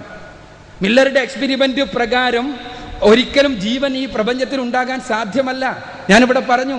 ഇന്ന് അത് മറ്റൊരു തലത്തിലേക്ക് പ്രഗത്ഭരായ ജീവശാസ്ത്രജ്ഞന്മാർ, പ്രഗത്ഭരായ ആസ്ട്രോഫിസിസ്റ്റുകൾ എല്ലാം തന്നെ ഇവിടെ ജീവൻ ഉണ്ടാക്കാൻ പറ്റൂല, അതുകൊണ്ട് ആകാശത്തിൽ എവിടെയെങ്കിലും ഉണ്ടായിക്കോട്ടെ, എന്നിട്ട് ഇങ്ങോട്ട് വന്നോട്ടെ എന്ന് പറയുന്ന അവസ്ഥാവിശേഷമാണ്. എന്നാലും പടച്ചോനെ വിശ്വസിക്കാൻ പറ്റില്ല എന്നിന്. അത് എന്തുകൊണ്ട്? ഈ അഹങ്കാരത്തിൻ്റെ ഫലമാണത്. ഞാൻ പറഞ്ഞ അവിടെയാണ് നമുക്ക് വിനയം ഉണ്ടാകേണ്ടത്. ഭൗതികവാദിയായിരുന്ന, എന്നിട്ട് പിന്നീട് ഇസ്ലാമിലേക്ക് കടന്നു വന്ന ബഹുമാനനായ ഡോക്ടർ ഉസ്മാൻ സാഹിബ് അദ്ദേഹത്തിൻ്റെ രചനയിൽ പറയുന്നുണ്ട്, അല്പജ്ഞാനം പ്ലസ് അഹങ്കാരം സമം ഭൗതികവാദം, ജ്ഞാനം പ്ലസ് വിനയം സമം ദൈവവിശ്വാസം. പലപ്പോഴും തോന്നിപ്പോവാണ്. എന്തുകൊണ്ടെന്നാൽ കൃത്യമായി പ്രപഞ്ചത്തെ നിരീക്ഷിക്കുന്ന ഒരാൾക്ക് ഇതിന് പിന്നിലുള്ള പ്ലാൻ നിഷേധിക്കാൻ സാധ്യമല്ല. പിന്നെ നിഷേധിക്കുന്നത് എന്തുകൊണ്ടാണ്? ഞാൻ പറഞ്ഞ നേരത്തെ കലാനാഥ മാഷ് ഒരു രചനയെക്കുറിച്ച് ഞാൻ പറഞ്ഞു, അദ്ദേഹത്തിൻ്റെ ഇപ്പോൾ കഴിഞ്ഞ ലക്കം യുക്തിരേഖയിൽ പറയുന്ന കാര്യം. ആ പറയുന്ന കാര്യത്തിൽ പറയുന്ന കാര്യം എന്താ? ശാസ്ത്രം പറഞ്ഞാൽ ഞങ്ങൾ എതിർക്കും, കാരണം ചരിത്രപരമായ പ്രശ്നമാണ്. അദ്ദേഹം അതിനുള്ള ഉദാഹരണം പറഞ്ഞു. ഇവിടെ വർഗീയത, ഭീകരവാദം എല്ലാം ശരി, ഞാൻ അംഗീകരിക്കുന്നു. മതത്തിൻ്റെ പേരിൽ, ദൈവത്തിൻ്റെ പേരിൽ പ്രശ്നങ്ങളുണ്ട്, അന്ധവിശ്വാസങ്ങളുണ്ട്, അതേപോലെ തന്നെ ജനങ്ങൾ ചൂഷണം ചെയ്യപ്പെടുന്നുണ്ട്. അതുകൊണ്ട് ദൈവം എങ്ങനെ കുറ്റക്കാരനാകും? ദൈവത്തിൻ്റെ പേരിൽ ചെയ്യുന്നു എന്നുള്ളത് കൊണ്ട് ദൈവം കുറ്റക്കാരനാകുമെങ്കിൽ ഭൗതികവാദത്തിൻ്റെ പേരിൽ ഈ ലോകത്ത് നടക്കുന്ന കാര്യങ്ങൾക്കെല്ലാം ഭൗതികവാദം കുറ്റക്കാരനാവണ്ടേ? കമ്മ്യൂണിസത്തിൻ്റെ പേരിൽ നടക്കാത്ത തോന്നിവാസങ്ങൾ എന്താണ്? ഭൗതികവാദത്തിൻ്റെ പേരിൽ നടക്കാത്ത തോന്നിവാസങ്ങൾ എന്താണ്? നിങ്ങൾ ആലോചിച്ച് നോക്കുക. ശാസ്ത്രരംഗത്ത് പലപ്പോഴും ശാസ്ത്രരംഗത്തെക്കുറിച്ച് പറയുമ്പോൾ ശാസ്ത്രത്തെ തകർത്തവരായിട്ട് മതവിശ്വാസികളെ, ക്രൈസ്തവ മത പുരോഹിതന്മാരെ, ഇസ്ലാമിനെല്ലാം പറയാറുണ്ട്. ഇവിടെയും പറഞ്ഞു. ഞാൻ നിഷേധിക്കുന്നില്ല. പൗരോഹിത്യം പലപ്പോഴും എതിർത്ത് നിന്നിട്ടുണ്ട്. പക്ഷേ പൗരോഹിത്യമാണത്. പൗരോഹിത്യം മതത്തിൻ്റെ മാത്രമല്ല, ഭൗതികവാദത്തിൻ്റെയും പൗരോഹിത്യം എതിർത്ത് നിന്നിട്ടുണ്ട്. ഞാൻ പറയട്ടെ, മാർട്ടിൻ ഗാർഡനറുടെ സയൻസ്, ഗോഡ് ആൻഡ് ബോഗസ് എന്ന പുസ്തകം 1981 പുറത്തു വന്ന പുസ്തകം വായിക്കുക നിങ്ങൾ. ക്വാണ്ടം മെക്കാനിക്സിൽ നടന്ന ഗവേഷണങ്ങളെ ബൂർഷ്വാ ശാസ്ത്രം എന്ന് പറഞ്ഞ് റഷ്യയിൽ നിരുത്സാഹപ്പെടുത്തിയിട്ടില്ലേ? നിഷേധിക്കാൻ കഴിയുമോ?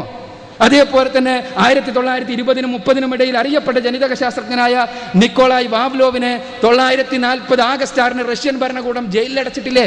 എന്തേ ഗലീലിയോയെ കുറിച്ച് പറയുന്ന ആളുകൾക്ക് വാവ്ലോവിനെ കുറിച്ച് പറയാൻ പ്രയാസം? എന്താ കാരണം വാവ്ലോവിനെ ജയിലിലടക്കാൻ കാരണം എന്താണെന്നറിയാമോ?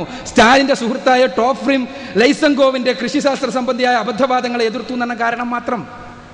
ആ കാരണത്താൽ മാത്രം ജയിലിലടച്ചു. നിഷേധിക്കാൻ കഴിയുമോ? അതിന് കമ്മ്യൂണിസത്തെ കുറ്റം പറയുന്നതിൽ അർത്ഥമില്ല. കമ്മ്യൂണിസമായാലും ഭൗതികവാദമായിരുന്നാലും അതിൻ്റെ പൗരോഹിത്യം. സ്റ്റാലിൻ പുരോഹിതനാവുകയായിരുന്നു, കഴിഞ്ഞില്ല. പരിണാമവാദം ഇവിടെ പറഞ്ഞല്ലോ. പരിണാമവാദത്തെ പോലെ ആധുനിക കാലഘട്ടത്തിൽ മാനവ വിരുദ്ധമായി ഉപയോഗിക്കപ്പെട്ട മറ്റൊരു ശാസ്ത്രമുണ്ടോ? മറ്റൊരു തത്വശാസ്ത്രമുണ്ടോ? മതത്തെക്കുറിച്ച് പറയാറുണ്ട് പലപ്പോഴും. പരിണാമവാദം ഉപയോഗിച്ച് യൂജനിക്സ് എന്നിട്ടൊരു ശാഖ തന്നെ ഉണ്ടാക്കിയില്ലേ? യൂജനിക്സിനെ കുറിച്ച് ഈ ലക്കം, കഴിഞ്ഞ ലക്കം, ഇപ്പൊ പുതിയ ലക്കം, ഇന്ന് പുറത്തു വന്ന കുങ്കുമം മാസികയിൽ ഒരു പുസ്തകത്തെ നിരൂപണം ചെയ്തുകൊണ്ട് പി ഗോവിന്ദപിള്ള എഴുതുന്നുണ്ട്. എന്താ? നരവംശാസ്ത്രത്തിന്റെ പേരിൽ ഉയർന്നവരാണ് വെള്ളക്കാരെന്നും മറിച്ച് നീഗ്രോകൾ കുരങ്ങിൽ നിന്ന് നേരിട്ടുണ്ടായവരാണെന്നും വരുത്തി തീർക്കാനും അങ്ങനെ അവരെ വംശനാശം വരുത്തണം, കാരണം അർഹതയുള്ളതാണ് അതിജീവിക്കേണ്ടത്, മറിച്ച് ആര്യന്മാർക്കാണ്ട് ഇവിടെ സ്ഥാനമൊന്നും വരുത്താൻ വേണ്ടി യൂജനിക്സ് എന്ന ശാസ്ത്രശാഖയുണ്ടായി. നിഷേധിക്കാൻ കഴിയുമോ? അപ്പൊ അതുകൊണ്ട് ചരിത്രപരമായി ഭൗതികവാദം സകല തോന്നിയാസങ്ങൾ ഉണ്ടാക്കിയെന്നാണോ? ഇനിയും എത്രയോ കാര്യങ്ങൾ മതനിഷേധത്തിന്റെ പേരിൽ. നാസി കോൺസെൻട്രേഷൻ ക്യാമ്പുകളിൽ ക്രൂരമായി കൊല ചെയ്യപ്പെട്ടത് ഗിനിപ്പന്നികളെ പോലെ പരീക്ഷിക്കപ്പെട്ട മനുഷ്യന്മാർ, ഗിനിപ്പന്നികളെ പോലെ ശാസ്ത്രജ്ഞന്മാരാ ചെയ്തത്. അതുകൊണ്ട് ശാസ്ത്രം തെറ്റെന്ന് പറയാൻ പറ്റുമോ? ശാസ്ത്രത്തെക്കുറിച്ച് ആശീഷ് നന്ദി എഴുതിയൊരു പുസ്തകം തന്നെയുണ്ട്, ക്രോഡീകരിച്ച പുസ്തകം, സയൻസ്, സൊസൈറ്റി ആൻഡ് ഹെഗമണി എന്ന് പറഞ്ഞിട്ട്. ശാസ്ത്രം, സമൂഹം, അധീശത്വം എന്ന് പറഞ്ഞിട്ട് അദ്ദേഹം അതിൽ പറയുന്നത് ശാസ്ത്രത്തിന്റെ പേരിൽ നടന്ന നികൃഷ്ടതകളെ കുറിച്ചാണ്. ആശീഷ് നന്ദി മതമൗലികവാദിയല്ല. ഞാൻ പറയുന്നത് അതുകൊണ്ട് ശാസ്ത്രം തെറ്റെന്ന് പറയാൻ പറ്റുമോ? ഇന്ന് ജനിതക ശാസ്ത്രത്തിന്റെ ഉത്തുംഗതയിലേക്ക് നമ്മൾ നടന്നു പോകുന്നു. ഇന്ന് ജനിതക ശാസ്ത്രം ഏറ്റവും കൂടുതൽ ഉപയോഗപ്പെടുന്നത് എന്തിനാ? എയ്ഡ്സിനെ പോലെയുള്ള അണുക്കളെ ഉണ്ടാക്കി പാവപ്പെട്ട മൂന്നാം ലോക രാഷ്ട്രങ്ങളെ നശിപ്പിക്കുവാനുള്ള പ്രവർത്തനത്തിന് അതിന് ജനിതക ശാസ്ത്രത്തെ കുറ്റപ്പെടുത്താൻ കഴിയുമോ? ഇല്ലെങ്കിൽ മതത്തിന്റെ, ദൈവത്തിന്റെ പേരിൽ ഏതെങ്കിലും പുരോഹിതന്മാർ ചെയ്തതുകൊണ്ട് മതത്തെയും ദൈവത്തെയും കുറ്റപ്പെടുത്താൻ കഴിയില്ല. ഞങ്ങൾ പറയുക, ഇത് ചെയ്തത്, മതത്തിന്റെ പേരിൽ ക്രൂരതകൾ ചെയ്തത് ഭൗതികവാദികളായ മതത്തിന്റെ കുപ്പായമിട്ട ആളുകളാണെന്ന്. അതും നിഷേധിക്കാൻ അസാധ്യമല്ല ഭൗതികവാദികൾക്ക്. ഇപ്പൊ ഇന്ത്യ വർഗീയതയെക്കുറിച്ച് പറഞ്ഞല്ലോ. വർഗീയതയെക്കുറിച്ച് പറയുമ്പോൾ ഇന്ത്യയിൽ ആധുനിക ഇന്ത്യയിൽ വർഗീയതയെ രാഷ്ട്രീയമായി ഉപയോഗപ്പെടുത്തിയ വ്യക്തി, ഏറ്റവും കൂടുതൽ വ്യക്തി ആര് എന്നുള്ള ചോദ്യത്തിന് പലപ്പോഴും കലാനാഥൻ മാസ്റ്റർ പൊതുവേദികളിൽ പറയാറുള്ള ഉത്തരം ശ്രീമതി ഇന്ദിരാഗാന്ധി എന്നാണ്. ശ്രീമതി ഇന്ദിരാഗാന്ധി വർഗീയതയെ ഫലപ്രദമായി കേരളത്തിൽ അവരുടെ രാഷ്ട്രീയ താല്പര്യങ്ങൾക്ക് വേണ്ടി ഉപയോഗിച്ചു. ആരാണ് ഈ ശ്രീമതി ഇന്ദിരാഗാന്ധി? കോൺഗ്രസ്സുകാർ ക്ഷമിക്കുക, ആരാണ് ശ്രീമതി ഇന്ദിരാഗാന്ധി ഭൗതികവാദികളുടെ വീക്ഷണത്തിൽ? ഇത് യുക്തിവാദി മാസിക എം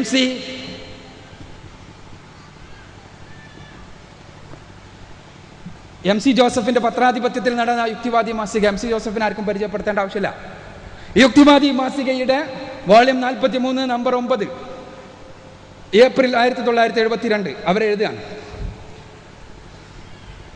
ശ്രീമതി ഇന്ദിരാഗാന്ധിയെക്കുറിച്ച് യുക്തിവാദവും മതാചാരവും. വളരെ വിശദമായതാണ്, ഞാൻ കൂടുതൽ ഇതാക്കുന്നത്. ഇത്തവണത്തെ യുക്തിവാദി നിരീശ്വരിയായ ഇന്ദിരാഗാന്ധി എന്നൊരു കുറിപ്പുണ്ടല്ലോ. എന്നാൽ ഞാൻ ദൈവത്തിൽ വിശ്വസിക്കുന്നില്ല, ഒരു മതത്തെയും ആശ്രയിക്കുന്നില്ല, ദൈവം എന്ന ഊന്നുപടി എനിക്ക് ആവശ്യവുമില്ല എന്ന് പറഞ്ഞ ഇന്ദിരാഗാന്ധിയെക്കുറിച്ച് എന്താണ് അഭിപ്രായം എന്ന് ചോദിക്കുന്നതിന് എം സി നൽകുന്ന മറുപടി, തീർച്ചയായും മതേതര രാജ്യമായ ഇന്ത്യയിൽ മതവിശ്വാസികളെ പറ്റിച്ച് അവരുടെ വോട്ട് നേടണമെങ്കിൽ അവർക്ക് എന്ത് വേണം? പല മതാചാരങ്ങളും ചെയ്യണം. അതാണ് ഇന്ദിരാഗാന്ധി ചെയ്യുന്നത്. അവർ യഥാർത്ഥത്തിൽ ഭൗതികവാദിയാണ്, യുക്തിവാദിയാണെന്നാണ്. എന്നിട്ടോ എന്നിട്ട് എഴുതുകയാണ്, നിങ്ങൾ നോക്കുക, യുക്തിവാദികൾ നാസ്തികർ എന്ന് പറയപ്പെടുന്നവർക്ക് അവരുടേതായ ഒരു സമുദായമോ വിശ്വാസ സംഹിതകളോ ആചാര നിബന്ധനകളോ നിരോധനങ്ങളോ ഇല്ല, ഉണ്ടാകാൻ പാടില്ലാത്തതുമാണ്. എന്തെങ്കിലും ന്യായമായ പ്രയോജനമുണ്ടെങ്കിൽ ഏത് മതാചാരവും പരസ്യമായി അനുഷ്ഠിക്കുന്നതിൽ യാതൊരു പ്രതിബന്ധവും ഇല്ലാത്തവരാണ് യുക്തിവാദികൾ. അപ്പോൾ ഈ രാജ്യത്ത് ഇന്ത്യ രാജ്യത്ത് വർഗീയത ഫലപ്രദമായി ഉപയോഗപ്പെടുത്തിയ വ്യക്തി എന്ന് കലാനാഥൻ മാസ്റ്റർ അടക്കം പറയുന്ന ആൾ ഭൗതികവാദിയാണെന്നും മതത്തിന്റെ കുപ്പായമിട്ട് ജനങ്ങളെ ചെന്നായ്ക്കളായി മാറി, ആട്ടിൻതോൾ കഴിഞ്ഞ് ചെന്നായ്ക്കളായി മാറി ജനങ്ങളെ ഉപയോഗപ്പെടുത്തുകയായിരുന്നു എന്ന് പറഞ്ഞാൽ നിഷേധിക്കാൻ കഴിയുമോ? തീർച്ചയായും ഭൗതികവാദത്തിന് കുപ്പായമിട്ടതാണ് എല്ലാ തരത്തിലുള്ള പൗരോഹിത്യവും. കാരണം എന്താ? ഭൗതികവാദത്തിന്റെ തത്വം എന്താ? പരമാവധി ജീവിതത്തെ ആസ്വദിക്കുക, എപ്പിക്യൂറിയനിസം, തിന്നുക, കുടിക്കുക, രസിക്കുക, രമിക്കുക. ജീവിതം എന്ന് പറഞ്ഞാൽ അതാണ്. അപ്പോൾ ആ ജീവിതത്തെ ആസ്വദിക്കാൻ ഭൗതികവാദിയായി കുപ്പായിട്ട് ഇദ്ദേഹത്തെ പോലെ നടന്നാൽ പറ്റില്ല. അവിടെ ചില തത്വങ്ങൾ വേണ്ടി വരും. അപ്പൊ യഥാർത്ഥത്തിലുള്ള ഭൗതികവാദി ആരാണ്? മതത്തിന്റെ പേരിൽ നിലനിൽക്കുന്ന, മതത്തിന്റെ ആശയങ്ങൾ ഉള്ളിൽ കിടക്കാത്ത, മതത്തെ തങ്ങളുടെ താല്പര്യത്തിന് വേണ്ടി ഉപയോഗപ്പെടുത്തുന്ന ദൈവവിശ്വാസമില്ലാത്ത ആളുകൾ. ഖുർആൻ പറഞ്ഞത് അത് തന്നെ, അറൈതല്ലദീ യുകദ്ദിബു ബിദ്ദീൻ, മതനിഷേധിയെ നീ കണ്ടു. ആരാ മതനിഷേധി? മതത്തിന്റെ ചിഹ്നവുമായി നടക്കുകയും മതത്തിന്റെ പ്രവർത്തനങ്ങളൊന്നും ഇല്ലാതെ നടക്കുകയും ചെയ്യുന്ന ആൾ, മതം ഹൃദയത്തിലേക്ക് ഇറങ്ങാത്തവൻ. അപ്പോൾ ഞാൻ പറഞ്ഞു വരുന്നത്, അതുകൊണ്ട് ദൈവത്തെ നിഷേധിക്കാൻ ചരിത്രപരമായ കാരണം എങ്ങനെ പറയും? ദൈവത്തിന്റെ പേരിൽ ക്രൂരതകൾ ഉണ്ടായിട്ടുണ്ട്, ഭൗതികവാദത്തിന്റെ പേരിൽ ഉണ്ടായിട്ടുണ്ട്, ശാസ്ത്രത്തിന്റെ പേരിൽ ഉണ്ടായിട്ടുണ്ട്, രാഷ്ട്രീയത്തിന്റെ പേരിൽ ഉണ്ടായിട്ടുണ്ട്. 3 കോടി മനുഷ്യരെയാണ് പട്ടിണിക്കിട്ട്, സോഷ്യലിസ്റ്റ് സ്വർഗത്തിനു വേണ്ടി ഉക്രൈനിലെ കർഷകരെയാണ് പട്ടിണിക്കിട്ട് കൊന്നത് സ്റ്റാലിൻ. 35 ലക്ഷത്തോളം ആളുകളെയാണ് പോൾ പോട്ട് കമ്മ്യൂണിസ്റ്റ് കംബോഡിയക്ക് വേണ്ടി കൊല ചെയ്തത്. കഴിഞ്ഞാലൊക്കെ മാതൃഭൂമി നോക്കുക നിങ്ങൾ, അതില് തലയോട്ടികൾ വെച്ച ചിത്രം കണ്ടാൽ നമ്മൾ അത്ഭുതപ്പെട്ടു പോകും. ഒരു മനുഷ്യൻ ഇങ്ങനെ ആകാൻ കഴിയുമോ? മതത്തിന്റെ പേരിലാണോ? സാക്ഷാൽ കമ്മ്യൂണിസത്തിന്റെ പേരിൽ. അതുകൊണ്ട് ഞാൻ പറയില്ല കമ്മ്യൂണിസമാണ് മാത്രമാണ് അവിടെ പ്രതിക്കൂട്ടിൽ, മറിച്ച് അതിനെ ഉപയോഗപ്പെടുത്തി. ഏതിനെയാണെങ്കിലും അങ്ങനെ ഉപയോഗപ്പെടുത്തപ്പെട്ടാൽ അവിടെയാണ് പ്രധാനപ്പെട്ട പ്രശ്നം എന്ന് മനസ്സിലാക്കാൻ നമ്മൾ സന്നദ്ധമാകണം എന്നാണ് എനിക്ക് ബഹുമാന്യനായ കലാനാഥൻ മാസ്റ്ററോട് പറയാനുള്ളത്. പിന്നീട് അദ്ദേഹം പറഞ്ഞത് മതം സൃഷ്ടിച്ച ദുരിതങ്ങളെക്കുറിച്ച് പറഞ്ഞു. അതേപോലെ തന്നെ ശാസ്ത്രീയമായ അറിവിനെക്കുറിച്ച് പറഞ്ഞു. ശാസ്ത്രീയമായ അറിവ്, ഭൂമി പരന്നതാണ്. ശരി, ഖുർആനിലെ ഭൂമി പരന്നതാണ്. പരിശുദ്ധ ഖുർആനിൽ ഭൂമി പരന്നതാണെന്ന് പറയുന്നു. എന്നാൽ അതിന് മറുപടി അറിയണമെങ്കിൽ തന്നെ ഒരുപാട് സമയം വേണം. അതുകൊണ്ട് ഇവിടെ ലിസ്റ്റ് കിട്ടിക്കഴിഞ്ഞു. അതുകൊണ്ട് ചോദ്യോത്തര വേദിയിൽ ഇൻഷാ അല്ലാ സമയമുണ്ടെങ്കിൽ പറയാം. ശാസ്ത്ര ചരിത്രത്തെക്കുറിച്ച് നമ്മൾ ഏറ്റവും ചുരുങ്ങിയതൊന്ന് പഠിക്കണം. ശാസ്ത്ര ചരിത്രത്തെക്കുറിച്ച് ഇപ്പോഴും പറയുന്നത് കോപ്പർനിക്കസാണ് ഭൂമി ഉരുണ്ടതാണെന്ന് ആദ്യം പറഞ്ഞതാണ്. എന്താണ് ശാസ്ത്ര ചരിത്രം? നമ്മൾ മനസ്സിലാക്കണം. ഞാൻ അദ്ദേഹം നിർദ്ദേശിക്കട്ടെ, ഇൽ ഡയറുടെ history of astronomy from Thales to Kepler എന്ന പുസ്തകമുണ്ട്, വായിച്ചു നോക്കുക. ഭൂമിയുടെ ഗോളാകൃതിയെക്കുറിച്ച് ആരാണ് ലോകത്തോട് ആദ്യം വിളിച്ചു പറഞ്ഞത്? എന്തുകൊണ്ട് ശാസ്ത്ര ചരിത്രത്തിൽ നിന്ന് അത് തമസ്കരിക്കപ്പെട്ടു എന്ന് വായിച്ചു നോക്കുക.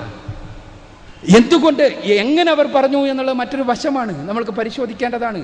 പരിശുദ്ധ ഖുർആനിൽ നിന്ന് പ്രചോദനം ഉൾക്കൊണ്ട അറബി ശാസ്ത്രജ്ഞന്മാരാണ് ലോകത്തിന്റെ മുന്നിൽ ഭൂമിയുടെ ഗോളാകൃതിയെക്കുറിച്ച് ആദ്യമായി പറഞ്ഞത് എന്നും ഭൂമിയുടെ ആരമളക്കുവാനും ഭൂമിയുടെ ഡയാമീറ്റർ അളക്കുവാനുമുള്ള പരിശ്രമങ്ങൾ ഖലീഫ മൗമൂന്റെ കാലത്ത് നടന്നു എന്നും പറയുന്നത് ഞാനല്ല, ഇൽഡ്രയറാണ്. അദ്ദേഹത്തിന്റെ പുസ്തകം ശാസ്ത്ര ചരിത്രത്തിൽ ഏറ്റവും പ്രഗത്ഭനായ വ്യക്തിയുള്ള ഒരാളാണ് ഇൽഡ്രയർ.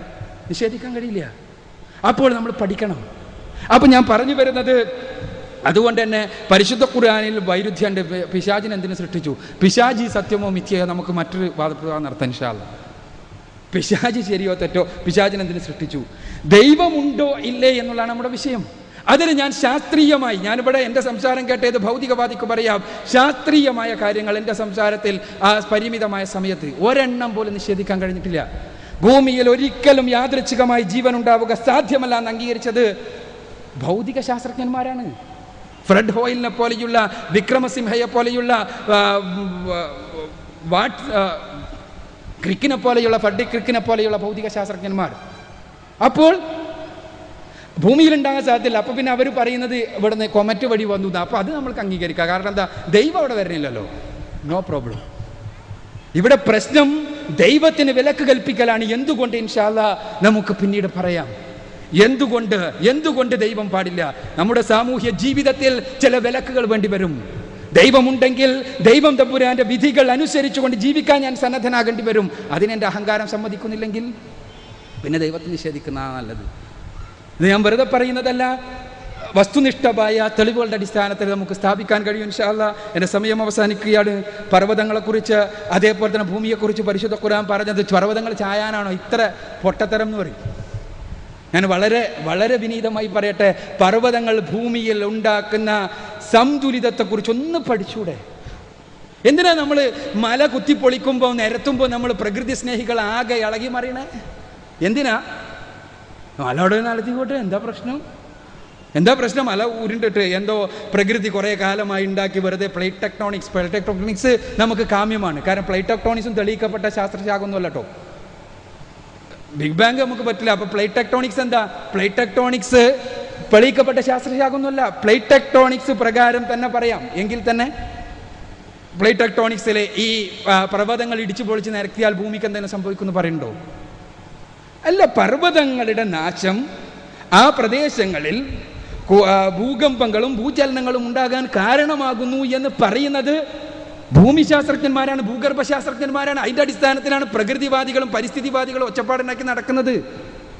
അപ്പം എന്തേ ഭൂമി നിങ്ങളെയും കൊണ്ട് ചലിക്കാതിരിക്കാൻ? നിങ്ങൾ എന്ന് പറഞ്ഞാൽ ഈ ആധുനിക യുഗത്തിലെ മനുഷ്യർ മാത്രമാണ് എന്ന് വിചാരിക്കുന്നിടത്താണ് പ്രശ്നം.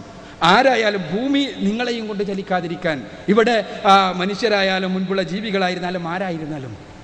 അപ്പോൾ ഞാൻ പറഞ്ഞു വരുന്നത് വസ്തുനിഷ്ഠമായി കാര്യങ്ങൾ മനസ്സിലാക്കുക എന്നാണ്. വസ്തുനിഷ്ഠമായി ഈ പ്രപഞ്ചത്തെ അഹങ്കാര ലേശമന്യേ വിനീതമായി നോക്കിക്കാണുന്ന മനുഷ്യൻ, അത് ഏത് ശാസ്ത്രത്തിൻ്റെ കണ്ണിലൂടെയാകട്ടെ, അവന് സ്രഷ്ടാവിൻ്റെ അസ്തിത്വം ബോധ്യപ്പെടാതിരിക്കില്ല. പഠിക്കുക, വിനയാന്വിതരാവുക. നമ്മൾ 1000 പേർ ഒന്നിച്ച് നിഷേധിച്ചാലും സ്രഷ്ടാവ് നിഷേധിക്കപ്പെടുകയില്ല എന്ന് നമ്മൾ അറിയുക, മനസ്സിലാക്കുക. നാം വിനയാന്വിതരാവുക. നമ്മെ പടച്ച തമ്പുരാൻ അതിനെ അനുഗ്രഹിക്കുമാറാകട്ടെ എന്ന് പ്രാർത്ഥിച്ചുകൊണ്ട് ഞാൻ അവസാനിപ്പിക്കുന്നു. വാഖിറു ദഅ്വാനാ അൽഹംദുലില്ലാഹി റബ്ബിൽ ആലമീൻ. അസ്സലാമു അലൈക്കും. ഇനി നമ്മുടെ മൂന്നാമത്തെ സെഷനിലേക്ക് കടക്കുകയാണ്. ചോദ്യോത്തരവേളയാണ്. ചില കാര്യങ്ങൾ നിങ്ങൾ മനസ്സിലാക്കേണ്ടതുണ്ട്. ഈ വിശദീകരണം ശ്രദ്ധിച്ച് കേൾക്കുകയും ചോദ്യം ചോദിക്കുമ്പോൾ കൃത്യമായി പാലിക്കുകയും വേണം എന്ന് അഭ്യർത്ഥിക്കുന്നു. ചോദ്യം ചോദിക്കുന്ന ആൾ അദ്ദേഹത്തിൻ്റെ പേരും സ്ഥലവും പറയണം. ഒരു സമയത്ത് ഒരു ചോദ്യം മാത്രമേ അനുവദിക്കുകയുള്ളൂ. ചോദ്യത്തിന് സമയപരിധിയുണ്ട്. 2 മിനിറ്റാണ് ചോദ്യം. വിശദീകരണമായി ചോദ്യം ചോദിക്കാൻ പാടുള്ളതല്ല. 2 മിനിറ്റാണ് ചോദ്യത്തിൻ്റെ സമയം. ചോദ്യകർത്താവ് ചോദ്യം ഉന്നയിക്കുന്നതിന് മുമ്പ് ആരോടാണ് ചോദിക്കുന്നത് എന്ന് വ്യക്തമാക്കണം. പേരും സ്ഥലവും പറഞ്ഞതിന് ശേഷം MM അക്ബറിനോടാണോ കലാനാഥൻ മാസ്റ്ററോടാണോ എന്ന് വ്യക്തമാക്കണം.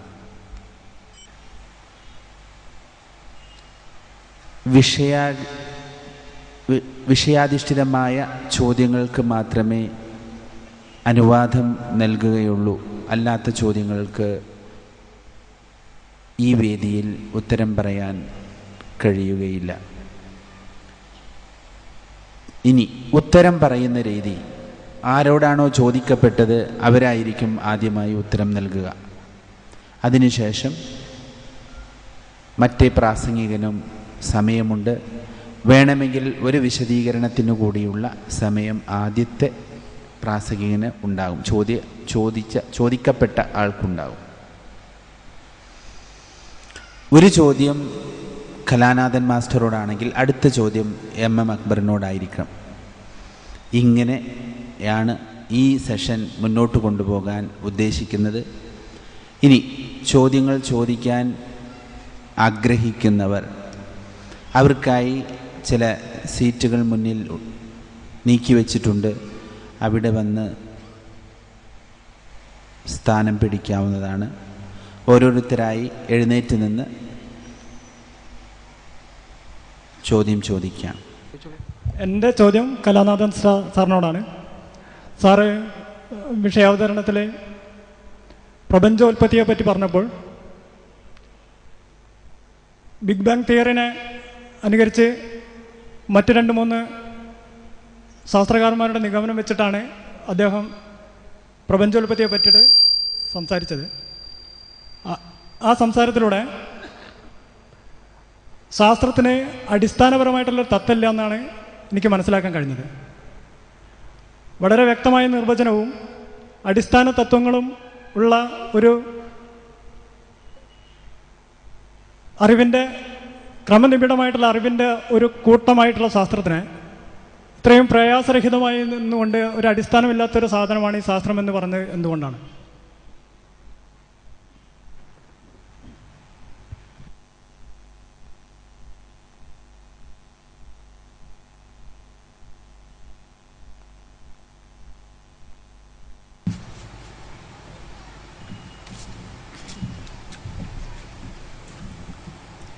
പ്രപഞ്ചോൽപത്തി ശാസ്ത്രത്തെക്കുറിച്ചുള്ള പഠനം മുഴുവൻ പൂർണ്ണമായി നേരിട്ട് നടത്താവുന്ന ഒരു ഗവേഷണ പദ്ധതിയല്ല. കഴിഞ്ഞുപോയ പ്രപഞ്ച ഉൽപ്പത്തിയെ സംബന്ധിച്ച ഭൂതകാല സംഭവങ്ങളെ ലഭ്യമാകുന്ന വിവരങ്ങൾ ശേഖരിച്ചുകൊണ്ട് സ്ഥിരീകരിക്കുന്ന ഒരു വളരെ സങ്കീർണമായ ഒരു പ്രവർത്തനമാണത്. അതുകൊണ്ട് തന്നെ അത് ഇന്നോ നാളെയോ അവസാനത്തെ ഉത്തരം കണ്ടെത്താൻ കഴിഞ്ഞുകൊള്ളുന്നില്ല. അതുകൊണ്ടാണ് ശാസ്ത്രത്തെ സംബന്ധിച്ചിടത്തോളം അക്കാര്യത്തിൽ ഹിപ്പോത്തസിസ്, സാങ്കല്പിക സിദ്ധാന്തങ്ങളാണ് ഇപ്പോൾ നിലവിലുള്ളത്. ആ സിദ്ധാന്തങ്ങൾ പൂർണ്ണമായി തെളിയിക്കപ്പെട്ടാലേ അവയെ സിദ്ധാന്തം അല്ലെങ്കിൽ തിയറി എന്ന് വിളിക്കൂ. ശാസ്ത്രത്തിൻ്റെ പതിവാണത്. അങ്ങനെ ഹിപ്പോത്തസിസ് രൂപത്തിലുള്ള 3 സിദ്ധാന്തങ്ങൾ പ്രകൃതിയിലുണ്ടെന്നും അതിന് ബിഗ് ബാങ് തിയറിക്കാണ് അതിന് കൂടുതൽ പിന്തുണ ഇന്നത്തെ നിലയ്ക്കുള്ളതെന്നും എന്നാൽ തന്നെ ബിഗ് ബാങ് പിന്തുണ തിയറിക്ക് പോലും ചില പോരായ്മകളുണ്ടെന്നും ശാസ്ത്രരംഗത്ത് ചൂണ്ടിക്കാണിച്ചിട്ടുണ്ട്. ആ വൈരുദ്ധ്യങ്ങൾ ഉള്ളതുകൊണ്ടാണ് അത് അംഗീകരിക്കാത്തത്. നേരെ മറിച്ച് അവ ഹിപ്പോത്തറ്റിക്കൽ ലെവലിലാണ്. ശാസ്ത്രീയ രീതി ഞാൻ വിവരിച്ചവൻ പറഞ്ഞു. സംശയിക്കുക, ചോദ്യം ചെയ്യുക, ഹിപ്പോത്തസിസ് രൂപീകരിക്കുക, അതിനുശേഷം നിരീക്ഷണ പരീക്ഷണങ്ങളിലൂടെ വ്യക്തമായ സിദ്ധാന്തവും അതിനുശേഷം സാമാന്യവൽക്കരണവും നടത്തണം. ആ സാമാന്യവൽക്കരണം നടത്തുന്ന നിരീക്ഷണ പരീക്ഷണങ്ങളെ പൂർണ്ണമായി അംഗീകരിക്കുന്ന ഒരവസ്ഥയിലേക്ക് ശാസ്ത്രം എത്തിയിട്ടില്ല. അതിന് ആ വിഷയത്തിൻ്റെ പരിമിതിയാണ്, അതിൻ്റെ സങ്കീർണതയാണ്. അങ്ങനെ ഒരു നിഗമനം എത്താൻ അതിന് താമസിക്കുന്നു. ഇനി ഒരു പക്ഷേ 10-50 കൊല്ലം കൊണ്ടും ഒരു കണിശമായ തീരുമാനം പറയാൻ കഴിയുമോ എന്നറിഞ്ഞുകൂടാ. അറിയാത്ത കാര്യം ഹിപ്പോത്തസിസായിട്ട് അവതരിപ്പിക്കുകയല്ലാതെ അത് തിയറിയാണ് എന്ന് പറഞ്ഞ് അവതരിപ്പിക്കുന്ന രീതി ശാസ്ത്രത്തിനില്ല. അതുകൊണ്ടാണ് അങ്ങനെ ഒരു സംശയം ചോദ്യകർത്താവിനുണ്ടായിട്ടുള്ളത്.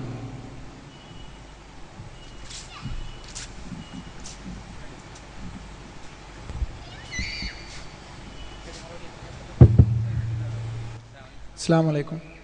എൻ്റെ പേര് ഷിഹാബ്, അറബി കോളേജ് വിദ്യാർത്ഥിയാണ്. എനിക്ക് ചോദിക്കാനുള്ളത് അക്ബർ സാഹിബിനോടാണ്.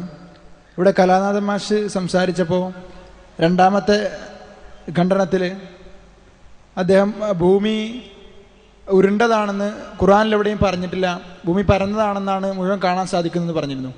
അതോടൊപ്പം തന്നെ ദൈവത്തിൻ്റെ സൃഷ്ടി നടത്തിയത് ഖുർആൻ്റെ ഒരു ഭാഗത്ത് നിന്ന് 8 ദിവസങ്ങളിലായിട്ടാണെന്നും മറ്റൊരു സ്ഥലത്ത് നിന്ന് 6 ദിവസങ്ങളിലായിട്ടാണെന്നും പറയുകയുണ്ടായി. അപ്പോൾ ഇതിൻ്റെ ഒരു വിശദീകരണം ആവശ്യമാണ്. 2 കാര്യങ്ങൾ.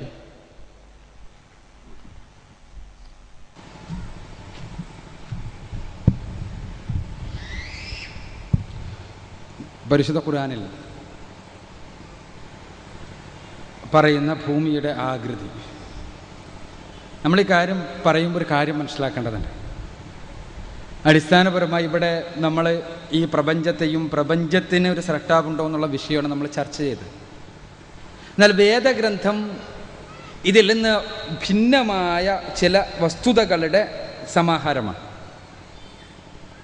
ഇസ്ലാമിക വീക്ഷണത്തിൽ വേദഗ്രന്ഥം എന്ന് പറഞ്ഞാൽ മനുഷ്യർക്ക് നിരീക്ഷണങ്ങളിലൂടെ പരീക്ഷണങ്ങളിലൂടെ എത്തിച്ചേരാൻ സാധ്യമല്ലാത്ത മനുഷ്യാസ്തിത്വവുമായി ബന്ധമുള്ള അടിസ്ഥാനപരമായ മനുഷ്യൻ്റെ ചോദ്യങ്ങൾക്ക് ഉത്തരം നൽകുവാൻ വേണ്ടിയുള്ളതാണ് വേദഗ്രന്ഥങ്ങൾ. അടിസ്ഥാനപരമായി പ്രവാചകന്മാർ നിയോഗിക്കപ്പെട്ടത് അതിനു വേണ്ടിയാണ്. മനുഷ്യൻ വന്നത് എവിടെ നിന്നാണ് എന്നും മനുഷ്യൻ എങ്ങോട്ടാണ് പോകുന്നത് എന്നും മനുഷ്യൻ എങ്ങനെ ഇവിടെ ജീവിക്കണമെന്നുമുള്ള മനുഷ്യൻ്റെ ചോദ്യങ്ങൾക്കുള്ള ഉത്തരം. അതിന് കാരണമുണ്ട്. ജൈവലോകത്തെല്ലാം തന്നെ ജീവികൾക്ക് ആവശ്യമായ സകല അറിവുകളും ജന്മനാ നൽകിയിരിക്കുന്നു. ആ അറിവുകൾ കലാനാഥ മാസ്റ്റർ പറഞ്ഞ അതിൽ നിന്ന് പിന്നീട് പുരോഗമിക്കാൻ സാധ്യമല്ലാത്ത എന്തുകൊണ്ടാണ്? അതിനുള്ള കഴിവ് അവർക്ക് നൽകപ്പെട്ടിട്ടില്ല എന്നുള്ളതുകൊണ്ടാണ്. ആ കഴിവ് നൽകപ്പെട്ടിട്ടില്ല എന്നുള്ളതുകൊണ്ടാണ്. കേവലമായ അവയവങ്ങളുടെ മാത്രം പരിമിതിയല്ല. അതേസമയം മനുഷ്യനെ സംബന്ധിച്ചിടത്തോളം നന്മയും തിന്മയും ചെയ്യുവാനും നാഗരികതകൾ പടക്കുവാനും അതോടൊപ്പം തന്നെ നശീകരണങ്ങൾ ഉണ്ടാക്കുവാനും കഴിയും. അവിടെ മനുഷ്യന് മാർഗദർശനം അനിവാര്യമാണ്. ആ മാർഗദർശനവുമായിട്ടാണ് പ്രവാചകന്മാർ വന്നത്. പ്രവാചകന്മാരിലൂടെയാണ് മാർഗദർശക ഗ്രന്ഥങ്ങളായ വേദഗ്രന്ഥങ്ങൾ അവതരിപ്പിക്കപ്പെട്ടത്. വേദഗ്രന്ഥങ്ങളിൽ അവസാനത്തേതാണ് പരിശുദ്ധ ഖുർആൻ. ആ പരിശുദ്ധ ഖുർആൻ നമുക്ക് കണ്ടെത്താൻ കഴിയുന്ന കാര്യങ്ങൾ വിശദീകരിക്കാൻ വേണ്ടിയുള്ളതല്ല. ഭൂമിയുടെ ആകൃതി എന്താണ്, ഭൂമിക്ക് എത്ര ആരുണ്ട്, ഭൂമിക്ക് എത്ര ചുറ്റളവുണ്ട്, ഭൂമിക്ക് എത്ര വ്യാപ്തമുണ്ട്, ഭൂമിയും സൂര്യനും തമ്മിലുള്ള അകലം എന്താണ്, എത്ര നക്ഷത്രങ്ങളുണ്ട്, ഇതെല്ലാം തന്നെ ഖുർആനിൽ അവതരിപ്പിക്കുകയാണെങ്കിൽ പിന്നീട് മനുഷ്യന് അവൻ്റെ ദിഷണയുപയോഗിച്ച് അറിവുപയോഗിച്ചുകൊണ്ടുള്ള വ്യായാമത്തിന് അനിവാര്യമല്ലാതാകും. മനുഷ്യൻ അവൻ്റെ ഇന്ദ്രിയങ്ങൾ ഉപയോഗിച്ച് എത്തിച്ചേരുവാൻ കഴിയുന്ന കാര്യങ്ങൾ, ആ ഇന്ദ്രിയങ്ങൾ ഉപയോഗിച്ച് തന്നെ അവന് നേടിയെടുക്കാൻ കഴിയുന്ന അറിവുകൾ അത് ഉപയോഗിച്ച് തന്നെ നേടിയെടുക്കണം എന്നാണ് പടച്ച തമ്പുരാൻ പറഞ്ഞിട്ടുള്ളത്. അതുകൊണ്ട് തന്നെയാണ് മനുഷ്യൻ്റെ പുരോഗതി ഉണ്ടാകുന്നതും. അല്ലെങ്കിൽ മനുഷ്യന് പുരോഗതി ഉണ്ടാവുകയില്ല. അത് മനുഷ്യൻ അങ്ങനെയാണ് പടച്ച തമ്പുരാൻ സൃഷ്ടിച്ചിട്ടുള്ളത്. അപ്പോൾ പിന്നെ വേദഗ്രന്ഥം, പിന്നെ പരിശുദ്ധ ഖുർആനെ കുറിച്ച് നമ്മുടെ അവകാശവാദം എന്താണ്? 14 നൂറ്റാണ്ടുകൾക്ക് മുൻപ് അവതരിപ്പിക്കപ്പെട്ട ഒരു ഗ്രന്ഥം. ആ ഗ്രന്ഥത്തിൽ അബദ്ധങ്ങളൊന്നുമില്ല എന്നുള്ളതാണ്. അവിടെയാണ് കലാനാഥ മാഷ് പറഞ്ഞിട്ടുള്ളത് ഖുർആനിലെ ഭൂമി പരന്നിട്ടാണ്. ഖുർആനിലെ ഭൂമി പരന്നിട്ടാണ്. ഞാൻ ആധുനിക ഭൗതികത്തിൻ്റെ ജ്ഞാനശാസ്ത്രത്തിൽ നിന്നുകൊണ്ട് ചോദിക്കട്ടെ, യഥാർത്ഥത്തിലുള്ള ഭൂമി ഉരുണ്ടിട്ടാണോ പരന്നിട്ടാണോ? യഥാർത്ഥത്തിലുള്ള ഭൂമി ഉരുണ്ടിട്ടാണോ പരന്നിട്ടാണോ?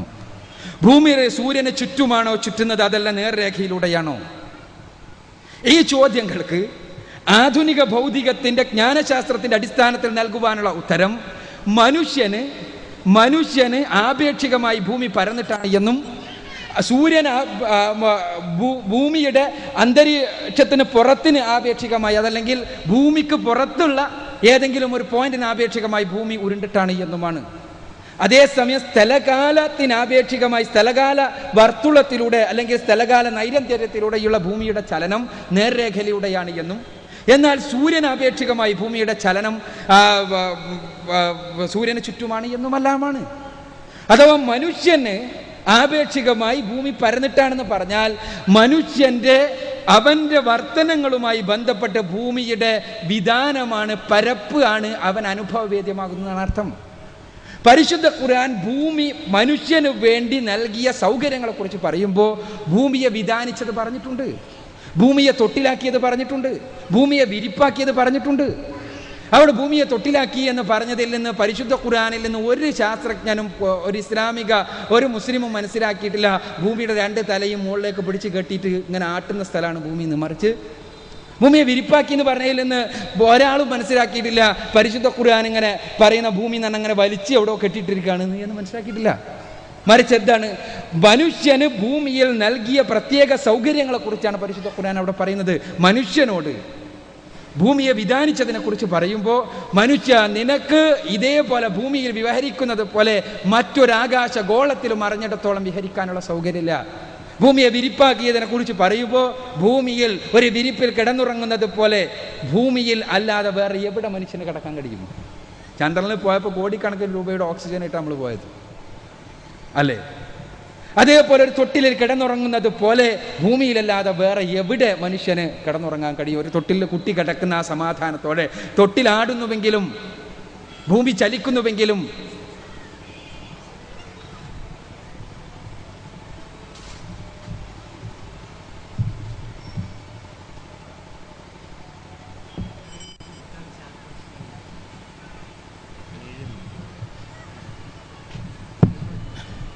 അപ്പോൾ ഭൂമിക്ക് ആപേക്ഷികമായി പറയുമ്പോൾ, അല്ലെങ്കിൽ മനുഷ്യന് ആപേക്ഷികമായി പറയുമ്പോൾ ഭൂമിയുടെ വിധാനത്തെക്കുറിച്ച്, ഭൂമിയെ വിരിപ്പാക്കിയതിനെക്കുറിച്ച്, തൊട്ടിലാക്കിയതിനെക്കുറിച്ച് ഖുർആൻ പറയുന്നുണ്ട്. അതേസമയം ഭൂമിക്ക് പുറത്തുള്ള പ്രതിഭാസങ്ങളെക്കുറിച്ച് പറയുമ്പോൾ പരിശുദ്ധ ഖുർആൻ ഭൂമിയുടെ ഗോളാകൃതിയെക്കുറിച്ച് സൂചനകൾ നൽകുന്നുണ്ട്.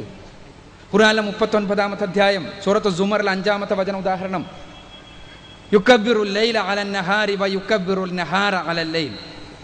ഇവിടെ വെറുതെ ചുറ്റുന്നു എന്നല്ല, കവ്വറ യുക്കബ്ബിറു എന്നുള്ള അറബി പദത്തിനർത്ഥം ഒരു ഗോളം മറ്റൊരു ഗോളത്തിൽ ചുറ്റുന്നതാണ്. കവ്വറ കുറത്തിൽ നിന്നുണ്ടായത്. ഏത് മുസ്ലിം ആകണ്ട, പിന്നെ നമ്മുടെ ഏത് അറബി പണ്ഡിറ്റുകളുണ്ടല്ലോ, യുക്തിവാദികളായ ചോദിച്ചു നോക്കിയാൽ മതി. കുറത്ത് എന്ന് പറഞ്ഞാൽ എന്താ? പന്താണ്. ആ പന്ത് ഒരു ഗോളം മറ്റൊരു ഗോളത്തെ ചുറ്റുന്നതിനത് പറയുള്ളൂ. അപ്പൊ എന്താ ഇപ്പോഴാണത് പറയുന്നത് എന്നാണ്, ഇപ്പോഴാണ് ഇത് പറയുന്നത്. പരിശുദ്ധ ഖുർആനിൽ നിന്ന് അറബികൾ എന്തെങ്കിലും ഇത് മനസ്സിലാക്കിയിട്ടുണ്ടോ? ഉണ്ട് എന്ന് തന്നെയാണ് അതിന് ഉത്തരം. ഞാൻ പി ഗോവിന്ദപിള്ളയുടെ ഒരു ഉദ്ധരണി വായിക്കട്ടെ. ഈ ലക്കം ഇന്ന് പുറത്തിറങ്ങിയ കുങ്കുമാണ്. ഇത് കവർ വല്ലാതെ കാണാൻ പറ്റൂല. പിന്നെ കുങ്കുമാണ്. പി ഗോവിന്ദപിള്ള ചരിത്രം സൃഷ്ടിക്കുന്ന ശാസ്ത്ര ചരിത്ര ഗ്രന്ഥം എന്നുള്ള നേരെ ലോസ്റ്റ് ഡിസ്കവറീസ് എന്ന പുസ്തകം ഡിക് ടെറസിയുടെ, പി ഗോവിന്ദപിള്ള ഏതായാലും മതമൗലികവാദി അല്ലല്ലോ, ഡിക് ടെറസിയുടെ പുസ്തകത്തെ നിരൂപണം ചെയ്തുകൊണ്ട് അദ്ദേഹം എഴുതുകയാണ്, ക്രിസ്തുവിന് മുൻപ് 3-ാം നൂറ്റാണ്ടിൽ അരിസ്റ്റാർക്കസ് എന്ന ഗ്രീക്ക് ദാർശനികൻ, ഒരുപാട് പറയുന്നുണ്ട്, ഞാൻ എൻ്റെ സമയം കൂടുന്നുണ്ടെന്ന് പറഞ്ഞിട്ടുണ്ട്. അപ്പോൾ ക്രിസ്തുവിന് മുമ്പ് 3-ാം നൂറ്റാണ്ടിൽ അരിസ്റ്റാർക്കസ് എന്ന ഗ്രീക്ക് ദാർശനികനും ഈ സിദ്ധാന്തം അഥവാ സൗരകേന്ദ്ര സിദ്ധാന്തം, ഈ സിദ്ധാന്തം ആവിഷ്കരിച്ചിരുന്നു. ഇവ കുറെ കൂടി വിശദമായി അറേബ്യൻ ചിന്തകർ ആവിഷ്കരിച്ചു. പാതുവ സർവകലാശാലയിൽ പഠിക്കുന്ന കാലത്ത് ഈ അറേബ്യൻ കൃതികളുടെ ലാറ്റിൻ വിവർത്തനം ലഭ്യമായിരുന്നു എന്നും അവിടുന്നാണ് കോപ്പർനിക്കസിന് ഉൾക്കാഴ്ച ലഭിച്ചത് എന്നും തെരാസി ചൂണ്ടിക്കാണിക്കുന്നു. അറേബ്യൻ ചിന്തകർ എവിടെ നിന്ന് എടുത്തതാകട്ടെ, അത് അദ്ദേഹത്തിൻ്റെതായ വീക്ഷണം. തീർച്ചയായും അറേബ്യൻ ചിന്തകർക്ക് സ്വാധീനം ഉണ്ടാകാം, ഞാനത് ഇതാക്കുന്നില്ല. പക്ഷേ ക്രിസ്തുവിന് ശേഷം റസൂലുള്ളാഹി സ്വല്ലല്ലാഹു അലൈഹി വസല്ലമയുടെ കാലം കഴിഞ്ഞ ഉടനെ തന്നെ ഉണ്ടായ ഇസ്ലാമിക ലോകത്തുണ്ടായ വിജ്ഞാന വിസ്ഫോടനത്തിൻ്റെ കാലത്ത് തന്നെ ഭൂമിയുടെ ആകൃതിയെയും സൂര്യനാണ് കേന്ദ്രമെന്നുമുള്ള തത്വങ്ങൾ അറേബ്യൻ പണ്ഡിതന്മാർ മനസ്സിലാക്കിയിരുന്നു എന്നാണ് അതിനർത്ഥം. എത്രത്തോളം എന്ന് വെച്ചാൽ അദ്ദേഹം ഈ ഇതിൽ പ്രത്യേകം പറയുന്നുണ്ട്, യഥാർത്ഥത്തിൽ യൂറോപ്പിൽ നടന്ന എൻലൈറ്റ്മെന്റ് എന്ന് പറയുന്ന ആ വിജ്ഞാന വിസ്ഫോടനമുണ്ടല്ലോ, വിപ്ലവം, അതിന് യഥാർത്ഥത്തിൽ കടപ്പെട്ടിരിക്കുന്നത് അറബികളോടാണ്, ഇസ്ലാമിക ദർശനത്തോടാണ് എന്ന് അദ്ദേഹം പറയാൻ. ഇതൊരു മുസ്ലിം ചിന്തകന്റെ വാക്കുകളല്ല. ഈ ഇന്ന് പുറത്തിറങ്ങിയ കുങ്കുമെടുത്ത് വായിച്ചു നോക്കിയാൽ മതി. ഞാനിത് സൂചിപ്പിക്കുന്നത് നേരത്തെ പറഞ്ഞൊരു ചോദ്യത്തിന് കൂടി ഉത്തരമായിക്കൊണ്ടാണ്. ഇസ്ലാം ഏത് കാലത്തും ശാസ്ത്രത്തിന് എതിര് നിന്നിട്ടില്ല, ശാസ്ത്രത്തിന് പുറംതിരിഞ്ഞ് നിന്നിട്ടില്ല. പരിശുദ്ധ ഖുർആനും അങ്ങനെയില്ല. ഏതെങ്കിലും പുരോഹിതന്മാർ ചെയ്യുന്നു എന്നുള്ളത് ഇസ്ലാം കുറ്റക്കാരനല്ല. അപ്പം ഞാൻ പറഞ്ഞു വരുന്നത്, ഭൂമിയുടെ ആകൃതിയെക്കുറിച്ച് ഖുർആൻ പറയുന്നുണ്ട്. ഭൂമിയുടെ ആകൃതിയെക്കുറിച്ച് പരിശുദ്ധ ഖുർആൻ പറയുന്ന കാര്യങ്ങളിലൊന്നും അബദ്ധമില്ല എന്നതാണ് വാദം. അതല്ല ഭൂമി ഇന്ന രൂപത്തിലാണ്, ഭൂമിയുടെ റേഡിയസ് എത്രയാണ്, ഭൂമിയുടെ ഡയമീറ്റർ എത്രയാണ് എന്ന് പഠിപ്പിക്കലല്ല ഖുർആനിൻ്റെ ലക്ഷ്യം. അബദ്ധമില്ല എന്നത് മാത്രമാണ് നമ്മുടെ വാദം. ഇനി മറ്റേ ചോദ്യം, അത് പറയൽ നിർബന്ധമാണ്, കലാനാഥ മാസ്റ്ററോട് ചോദിച്ച സ്ഥിതിക്ക്. തീർച്ചയായും ഒരുപാട് കാലമായി ഖുർആൻ വിമർശകർ കൊണ്ട് നടക്കുന്നൊരു പ്രധാനപ്പെട്ട ആരോപണമാണ് പരിശുദ്ധ ഖുർആനിൽ വൈരുദ്ധ്യമുണ്ട്. അലി ദാഷ്തി അത് പറഞ്ഞിട്ടുണ്ട്. അലി ദാഷ്തിയെ നമുക്കൊന്ന് കാണണം, അത് വേറൊരു അവസരത്തിലാകാം ഇൻഷാ അല്ലാഹ്. കാരണം അലി ദാഷ്തി അയ്യയുടെ പുസ്തകം ഏത് രൂപത്തിൽ എങ്ങനെ കേരളത്തിൽ വന്നു എന്ന് നമ്മളൊന്ന് പഠിക്കുന്ന വേണം. ഞാൻ ആ വാക്യങ്ങളുടെ മലയാള പരിഭാഷ വായിക്കാം. നീ പറയുക, 2 ദിവസങ്ങളിലായി ഭൂമിയെ സൃഷ്ടിച്ചവനിൽ നിങ്ങൾ അവിശ്വസിക്കുകയും അവന് നിങ്ങൾ സമന്മാരെ സ്ഥാപിക്കുകയും തന്നെയാണോ ചെയ്യുന്നത്? അവനാകുന്നു ലോകങ്ങളുടെ രക്ഷിതാവ്.